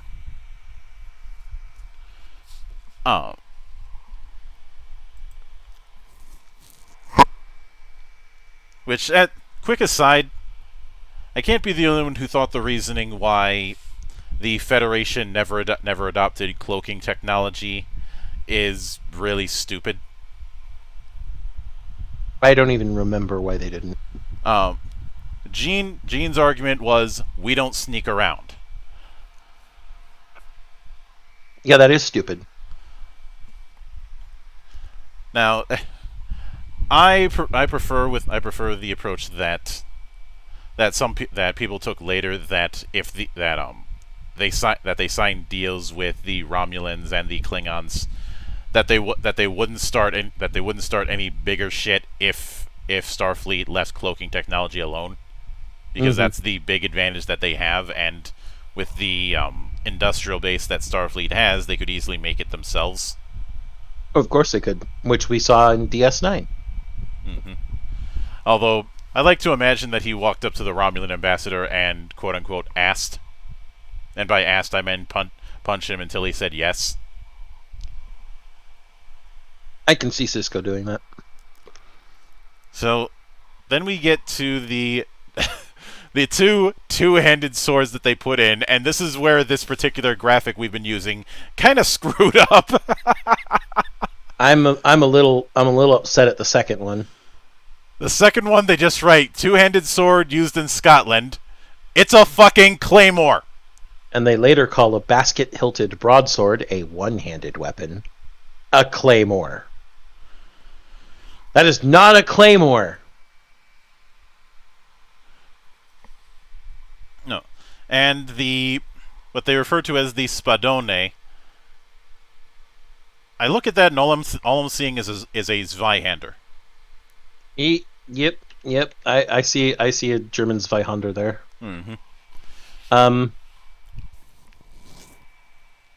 I think in fact, the spadone is a hand-and-a-half sword from Italy, and is usually not even 5 feet long.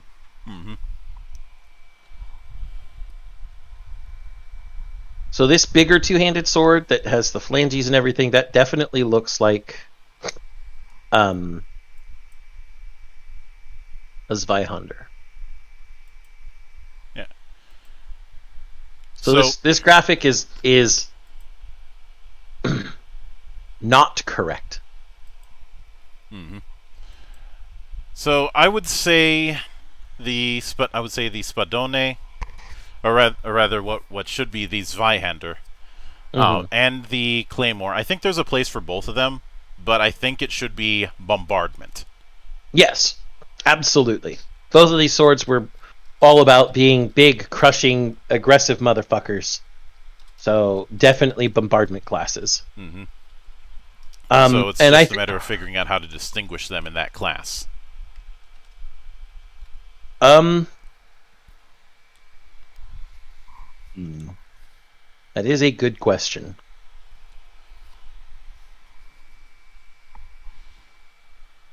If I had to do it, it's one is like long range bombardment. I'd say the Zweihander would count for that, because between the two of them, the Zweihander is somewhat larger.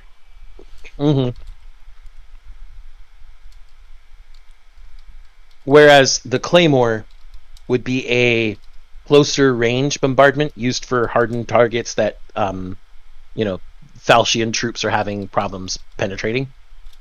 So they're kind of bombardment support for. They don't come straight up to the front lines, but they are there. They're like the second line. They're like the anti-armor or heavy infantry that come behind. and they help penetrate hardened targets.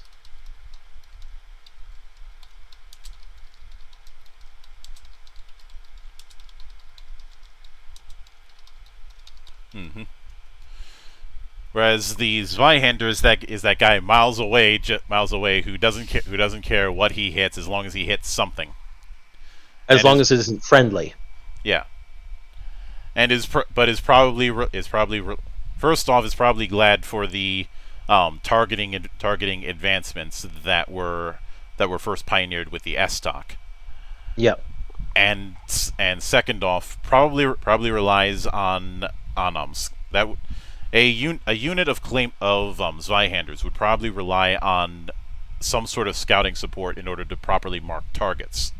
Yeah, it's very likely that that something like something sort of, we haven't gotten to a sword yet that I would use for scouting on the west side, but I would say that the back sword further down would be our first scout type, our first reconnaissance type for the west. It would be like a backsword goes in and paints a target or gives a set of coordinates, and then the Zweihander Cadra just fucking nails it. Yep. And I listed in backsword on that. Next is the Zanmadao. Zanmadao. You know it's going to be bombardment class. Yeah, although the approach that I'm thinking of, oddly enough, is anti-bombardment, much in the same way that there's anti-tank in Doctrine. Yeah, it would be an anti-bombardment bombarder, for sure. Because those of you who don't know what the Zanmadao is, if any of you are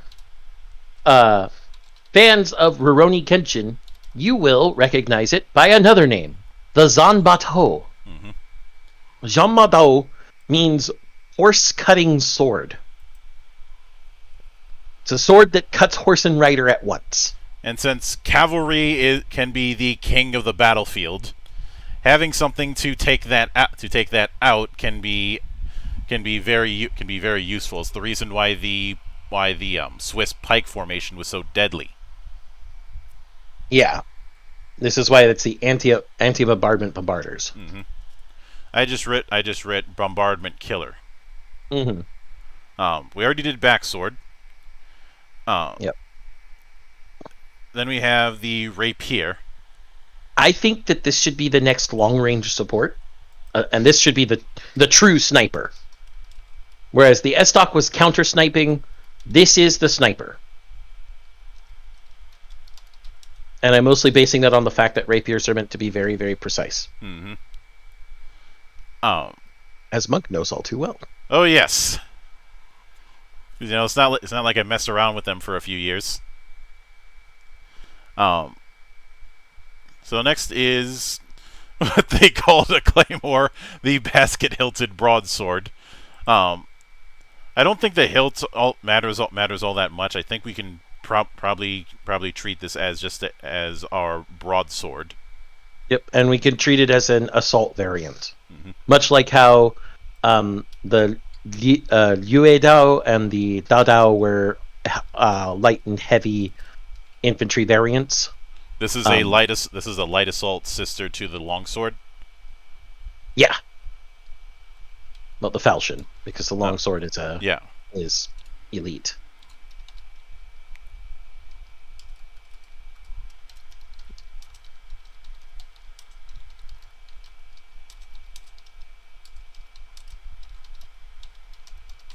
So, light assault variant of the falchion. Then we have the small sword, also known as the court sword or dress sword. Or known to those of us as foils. Yeah. I'm thinking skip. I'm thinking skip as well. It doesn't really have a place. And I'm also thinking that as we're getting into more and more modern swords, Monk, that a lot of these are going to be filling multiple battlefield roles, much like how hybridization has happened in our world. Yeah.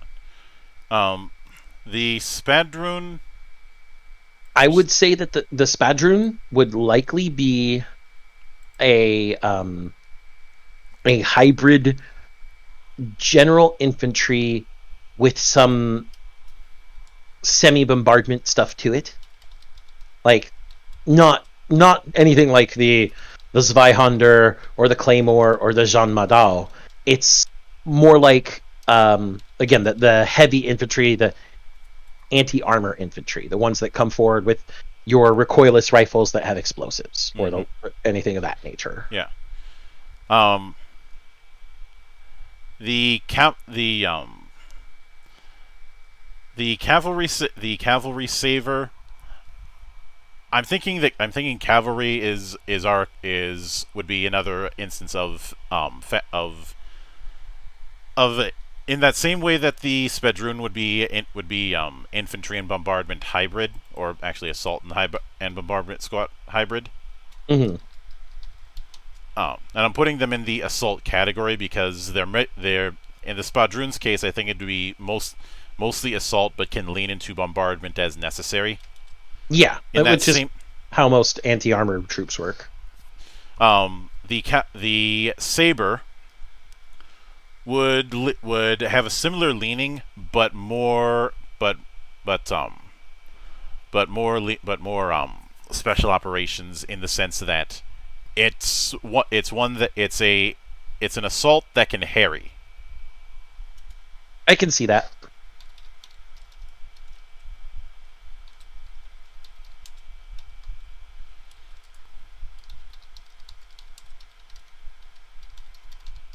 Since, well, cavalry sabers can be deadly on their own, but they're even more deadly on horseback. Mm-hmm. The cutlass, I'm thinking of skipping. Yeah. And Mr. Yes asks, what about Tomahawk or Obsidian Blade Club? I think he's talking about the Makwahuitl. We're dealing with swords specifically. Mm-hmm. So a Tomahawk or a Makwahuitl would not apply. No. One of them is an axe, and the other one is just a very, very, very sharp club, whose sharpness has a limited shelf life. Yep. But next is the Langes Messer. The Langes Messer, which is ironically a Western sword. It's a short sword. I would say that this is likely to be a special operations classification. Either that or the Hungar. Because the Hungar is literally a hunting sword. So I'd rather go with the Hungar, because with a lot of these, they've mostly been single word. Yeah. Then the Hungar would be best for a special operations designation. Yeah, I'd say with the Hungar, since it's referred to as a hunting sword, I'm thinking that the Hungar is an anti-HVT platform. Specifically just for the high value targets. Yeah, and because of that, it is meant for the biggest variety of hot swapping equipment that one can do, because it's designed to take out one particular target, and that's it. Makes sense.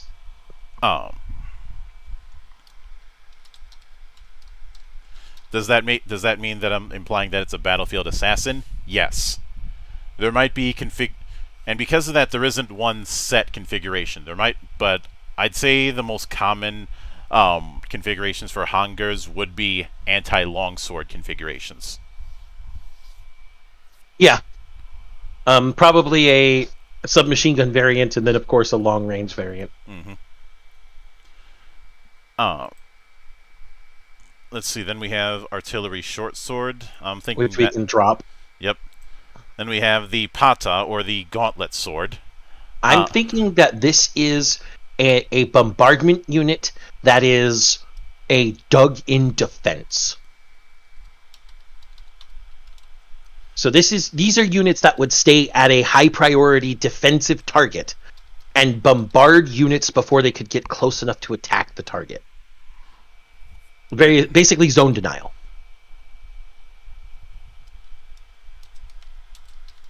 Wide range area denial bombardment mechs, yeah. Mm-hmm. They're the ones who would be looking at the opening charge and going, you guys are talking some mad shit for people in bombardment distance, and I'm looking at some very solid grid coordinates. Mm-hmm. I think the next 3 can just be stacked, and I think we should go with the Shamshir because that's the coolest name. Mm-hmm. And I think that these are a hybrid between assault and reconnaissance. The cavalry saber is meant for harrying. This is someone who has a little more punch as a reconnaissance, but they're still mostly getting in, getting the information, getting out. It's just now that they've got a little more punch, they can get into higher risk areas and get out. And of course, support, things like a katana or a falchion on the field if necessary. Yeah, I'm putting them in my reconnaissance category because I'd say that's their primary role. They just have better armaments. Yes. When things get hot. Yes. So, absolutely. Of the total, we have 3 prototypes. We have 1, 2, 3, 4, 5, 6, 7, 8 assault types, and 2 of them are hybrids. Mm-hmm. and some variants. Mm-hmm. 3 recon, 2 support, Yep. 3 special ops, and 4 bombardment. Which is about the spread you would see. Mm-hmm. If anything, if we wanted to add, say, 1 more support to even the scales just a little bit, I would bring back the Langes Messer. Mm-hmm. But that's really the only one, and I don't think it's necessary. And of course, PMCs will have their own variants, which is where you can fill in a lot of the blanks that we didn't cover. And you'll also probably start hearing certain ones referred to as Durandal or Excalibur or any other famous sword name you might think of. Mm-hmm. Because legends among soldiers persist just as much as any other legend. Mm-hmm. Remember let's not forget what you were referred to in Ace Combat 0.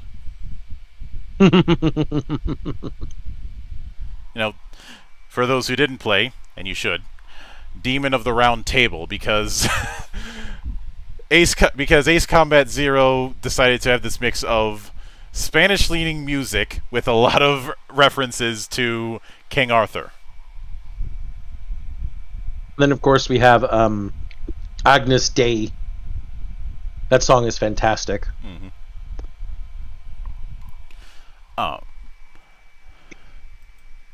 I just like referencing 0 because of the Holy Trinity. That's the one I have the most playtime with. It's super good. Mm-hmm.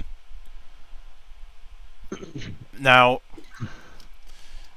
as far as how we'd construct before we even get to how we construct a season, how large do you see a mech squad being? So 5? It really depends on a squad of what. Are we talking a full general purpose squad from a PMC? Are we talking about the organized squads you would see coming from a larger military? I would say the former, because I think if we were to write this out as a full-on season, we would be seeing this from the perspective of a PMC. Okay. A small-sized one, but still. I see a PMC squad being 5 to 6.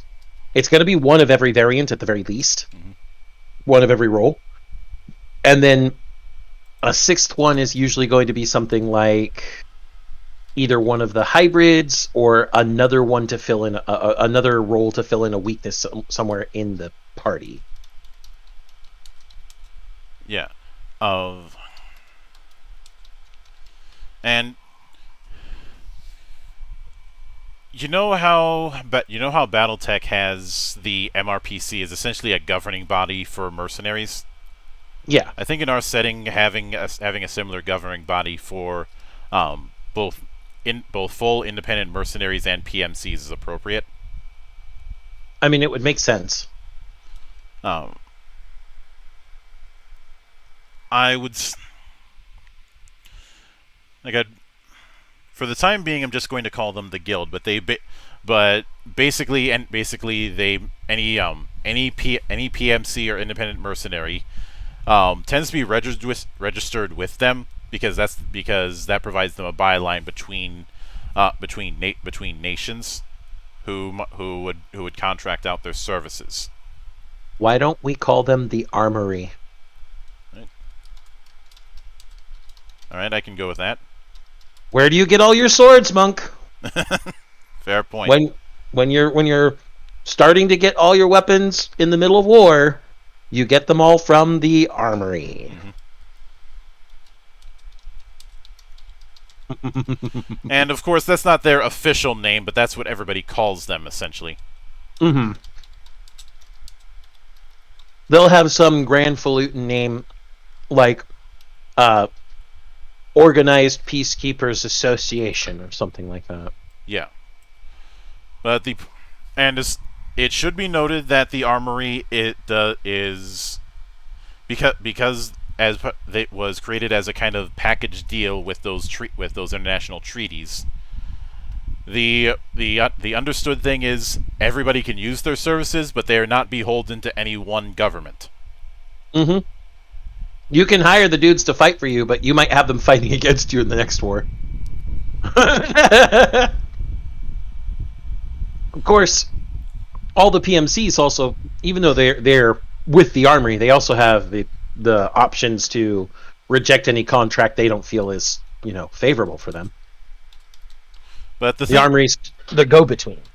The thing is, when a nation doesn't have any control about who takes it, they send in a request to the Armory.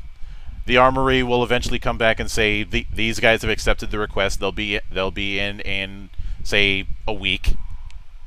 I imagine it would also be a bidding system. Mm-hmm. Something you actually see pretty commonly in the military right now, especially with military contracts, is whoever bids the lowest wins. Yeah. Because they want to get it on the cheap if they can. In this case, we are somewhat reversing it. But everybody ends up bidding low, not because they want to keep costs low, but because if they bid too high, then that could cause a domino effect. Yep. So there's kind of a unspoken agreement between everybody of we bid as low as we're reasonably able to for this. Just so we get at least some profit.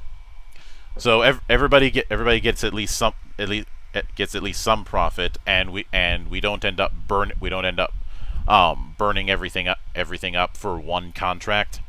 Yeah, we don't burn bridges by overcharging. Mm-hmm. Which is, of course, smart. People who run PMCs have to be smart, though, so it makes sense. If they're not smart, their PMC fails. There are rare instances where a nation might directly go with a PMC, but it's generally seen as taboo to do that.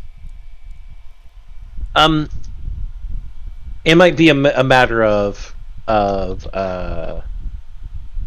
desperation, or they're confident in having worked with them before.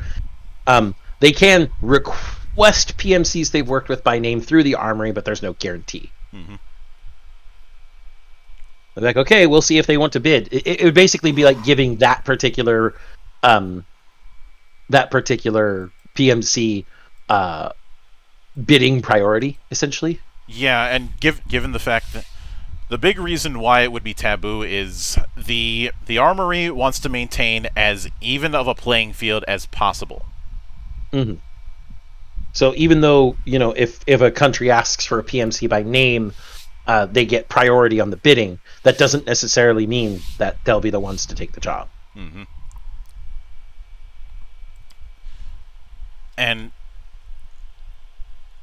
I'd say... Otherwise, Demon Ex Machina happens. Yeah. And then if anyone doesn't get that, go play that game. It's a good game. Mm-hmm.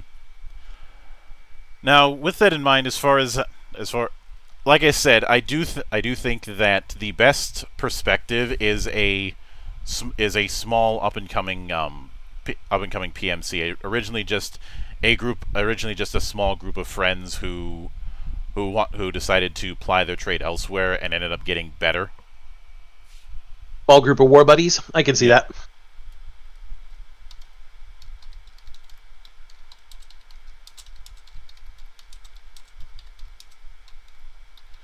Because there's been I get the feeling that I'm thinking that there's enough time that's passed when it comes to all these different wars all over the place that multiple generations of mecha are fielded, especially by PMCs.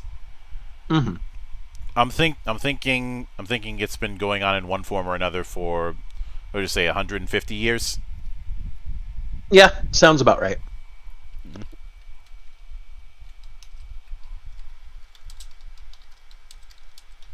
I didn't want to go full 200 or longer years like this is the Succession Wars or something like that, but but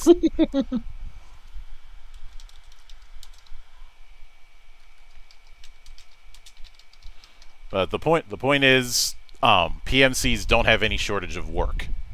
Mm-hmm.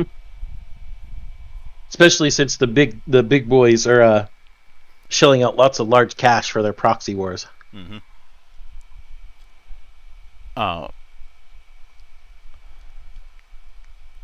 And if some, I know a lot of folks would use Mech to do a anti-war message or something like that. That would not be our intention if we were to write this out. Our intention is just the day-to-day life for people who are in the trenches. Essentially, this is Tanya the Evil, mecha style. I'd say examples of some anime examples of where I'd be going with this kind of thing. Tanya the Evil is one of them. I'd say other ones would be Jormungand to a point. Okay. Maybe to a certain fucked up extent, Black Lagoon. I knew you were gonna say Black Lagoon. I fucking knew it. As well as the 8th MS team. 8th MS team's a good one. Yeah. Mm-hmm. But I'd also say to a certain point some aspects of some thematic aspects of Golden Age Berserk and the first arc in Vinland Saga. I can see that too. Also, ultimately,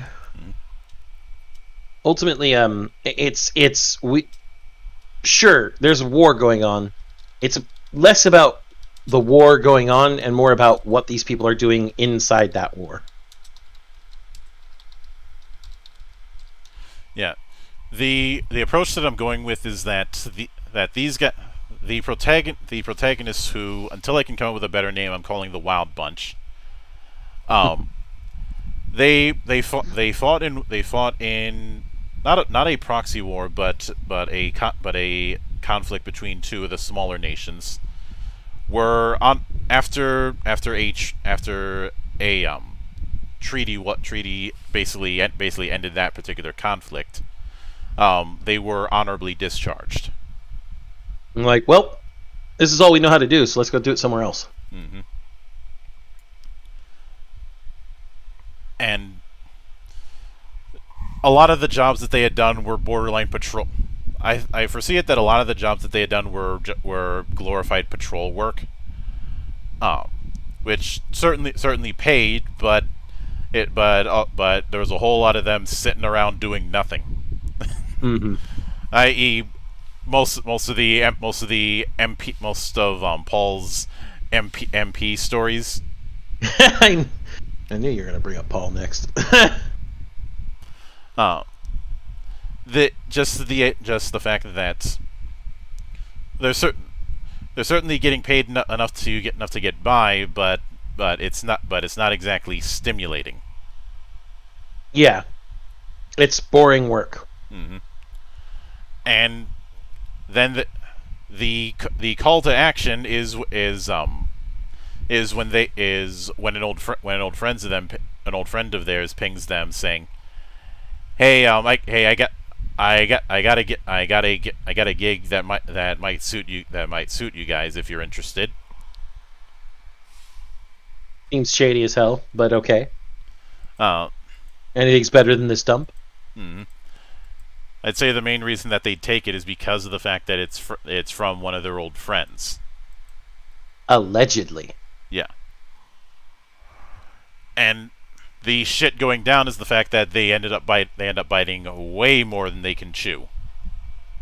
And it also turns out that their old friend was already dead. Mm-hmm.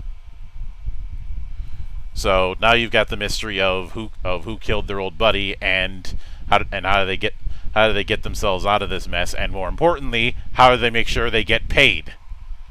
Give me my money, motherfucker! Mm-hmm. And it's through this that you can have some area where there's a bunch of you can have some no man's land area where a bunch of proxy wars are going on all at once. Oh, the demilitarized zone between North Korea and South Korea. I mean, what? I'm not thinking about mercenaries, not at all. I'm going with more than just two factions. I know, I mean, there were more than two factions in Mercenaries, Monk. There were 4. Fair. I always worked for the Russians. They were the best. But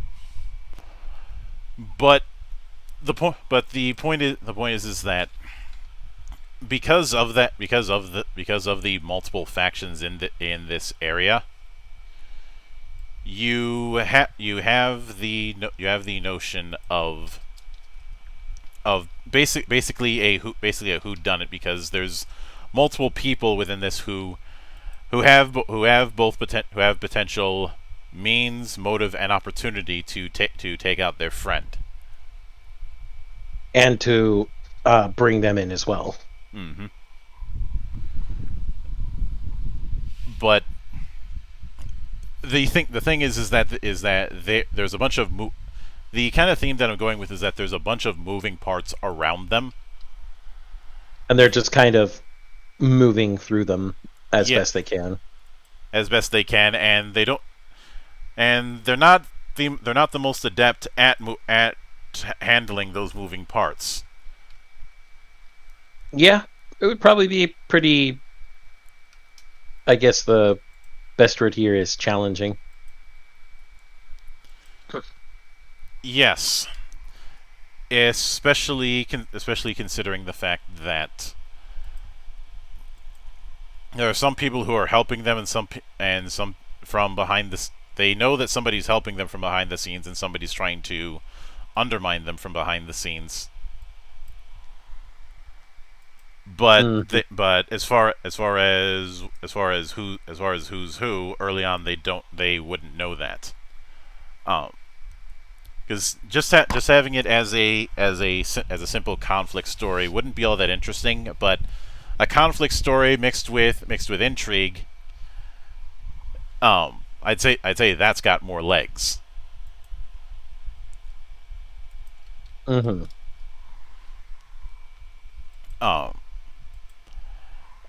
I would probably also add in that they end up getting volunteered for they end up getting oh, either volunteered or otherwise, but they're able to test out a new interface system. Essentially, they are getting access to some next gen stuff later in this hypothetical story. Mm-hmm.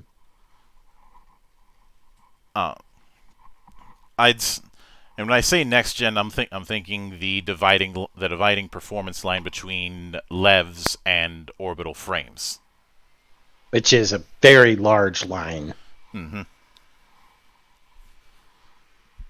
Because if you think about it, with a lot of mech series, there's always the introduction of some advanced either prototype or production model that's brought in. Since we've used Full Metal Panic in a lot of this, the Arbalest is basically that. Yeah. I mean, the Gernsback M9 was already a pretty high performance mech as it is. Yeah. I mean, it even had, electronic countermeasures and active camouflage. Mm-hmm. Compared to the M6, which is easier to use, but has a lot of disadvantages performance-wise comparatively. And now I have fighting M9 in my head. Thanks, Monk. But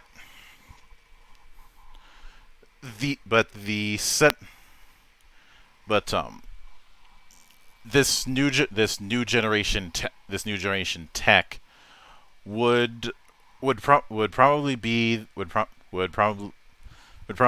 some of the more highly specialized interfaces that we talked about early on, Mm-hmm. i.e. somebody managed to figure it out. Yeah. It's a very demanding setup, but they managed to not only figure it out, but I didn't want to go with full on new type, but because of how reliant this technology is on neural interfaces, they figured out this particular tech figured out how to essentially read electrical signals to predict mechs. In that case, it could be seen as a form of, I guess, advanced scanning. Mm-hmm. The downside is zero system. Yeah, it is very much advanced scanning. Yep.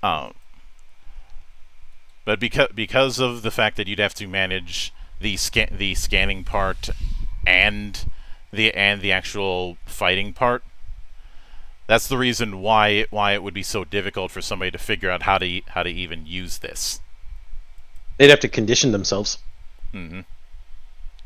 Either that or be a natural genius, like most main characters in Mecha are. Yeah, and the approach I think would be apropos with this is that one of the members of the Wild Bunch does have that potential because there's the Chekhov's gun of him always seeming to be able to read what someone's going to do before they even do it. And I think he should be a pilot of a special ops mech for that reason. Mm-hmm. Especially since he is somebody who probably had a modified version of, say, a Shamshir. Yeah.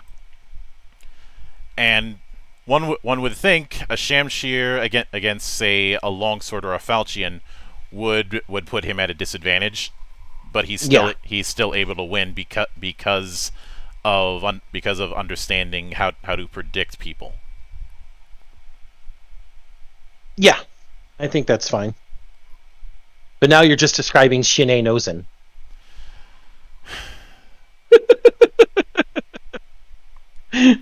I love 86. I'm sorry, I'm going to make that comparison. But actually, 86 is a good example of more combined arms, along with advanced technology, and along with war stories, people just acting inside a war. Mm-hmm. So for all of you out there who are listening to this, 86 is a great anime and a fantastic light novel. You know what to do. I don't need to say the rest.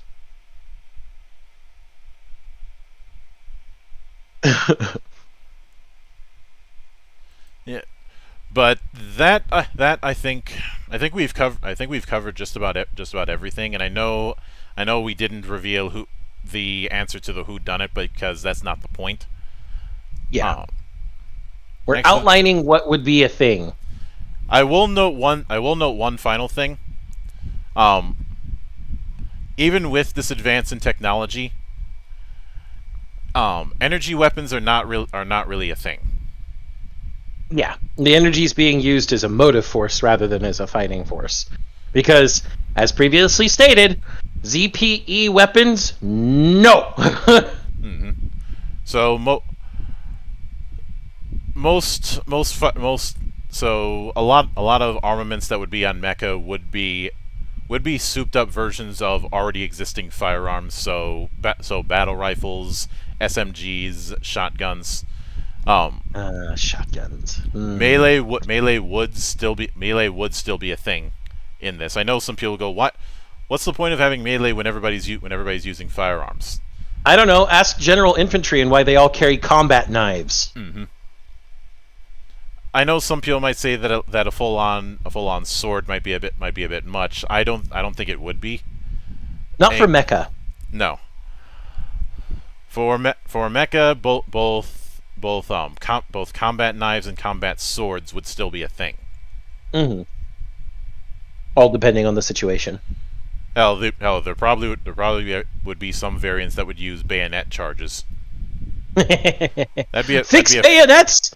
Fixes sword to the end of battle rifle. That'd be a fun visual to have of a Shamshir with a bayonet charge. The Shamshir fixes a Shamshir to the end of his battle rifle and does a bayonet charge. Yes. We like imagining these things, people. Now, one final thing I did want to bring up that I thought about the world that I forgot about earlier and remembered just now.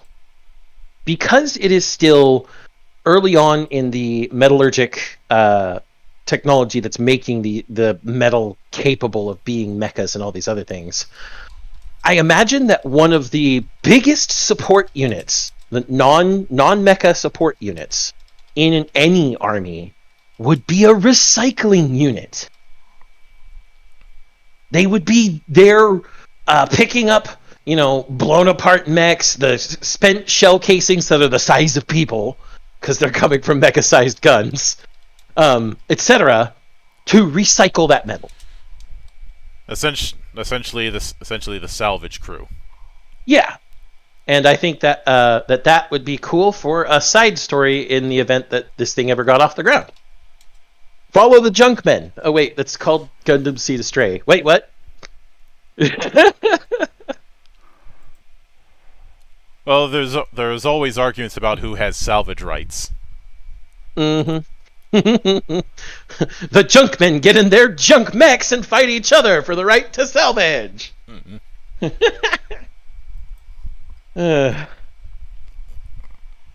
But I'd say that covers everything for this. This was a fun little experiment to go with. I know I wanted to lean into SF, and we ended up dipping one could argue we ended up dipping a little bit into fantasy at the end, but I'd say we dipped into fantasy no more than any mech series has ever done.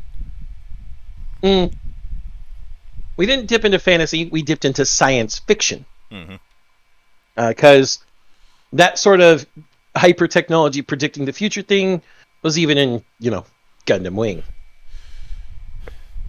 Yeah, and the thing is, I think a lot of people seem to have this idea that the only science fiction that should count is the hard end of it, or that somehow how hard SF a science fiction story is a measure of its quality. clearly, no one's ever read the Lensman novels. I think this is the kind of thing that happens when your understanding of science fiction begins and ends with the bigger names, specifically ones that start with star. The Lensman novels are fantastic, and anyone who hasn't read them should read them. Mm-hmm. They are pulp sci-fi at some of its best, and it's... I don't have words at this point. Go read them.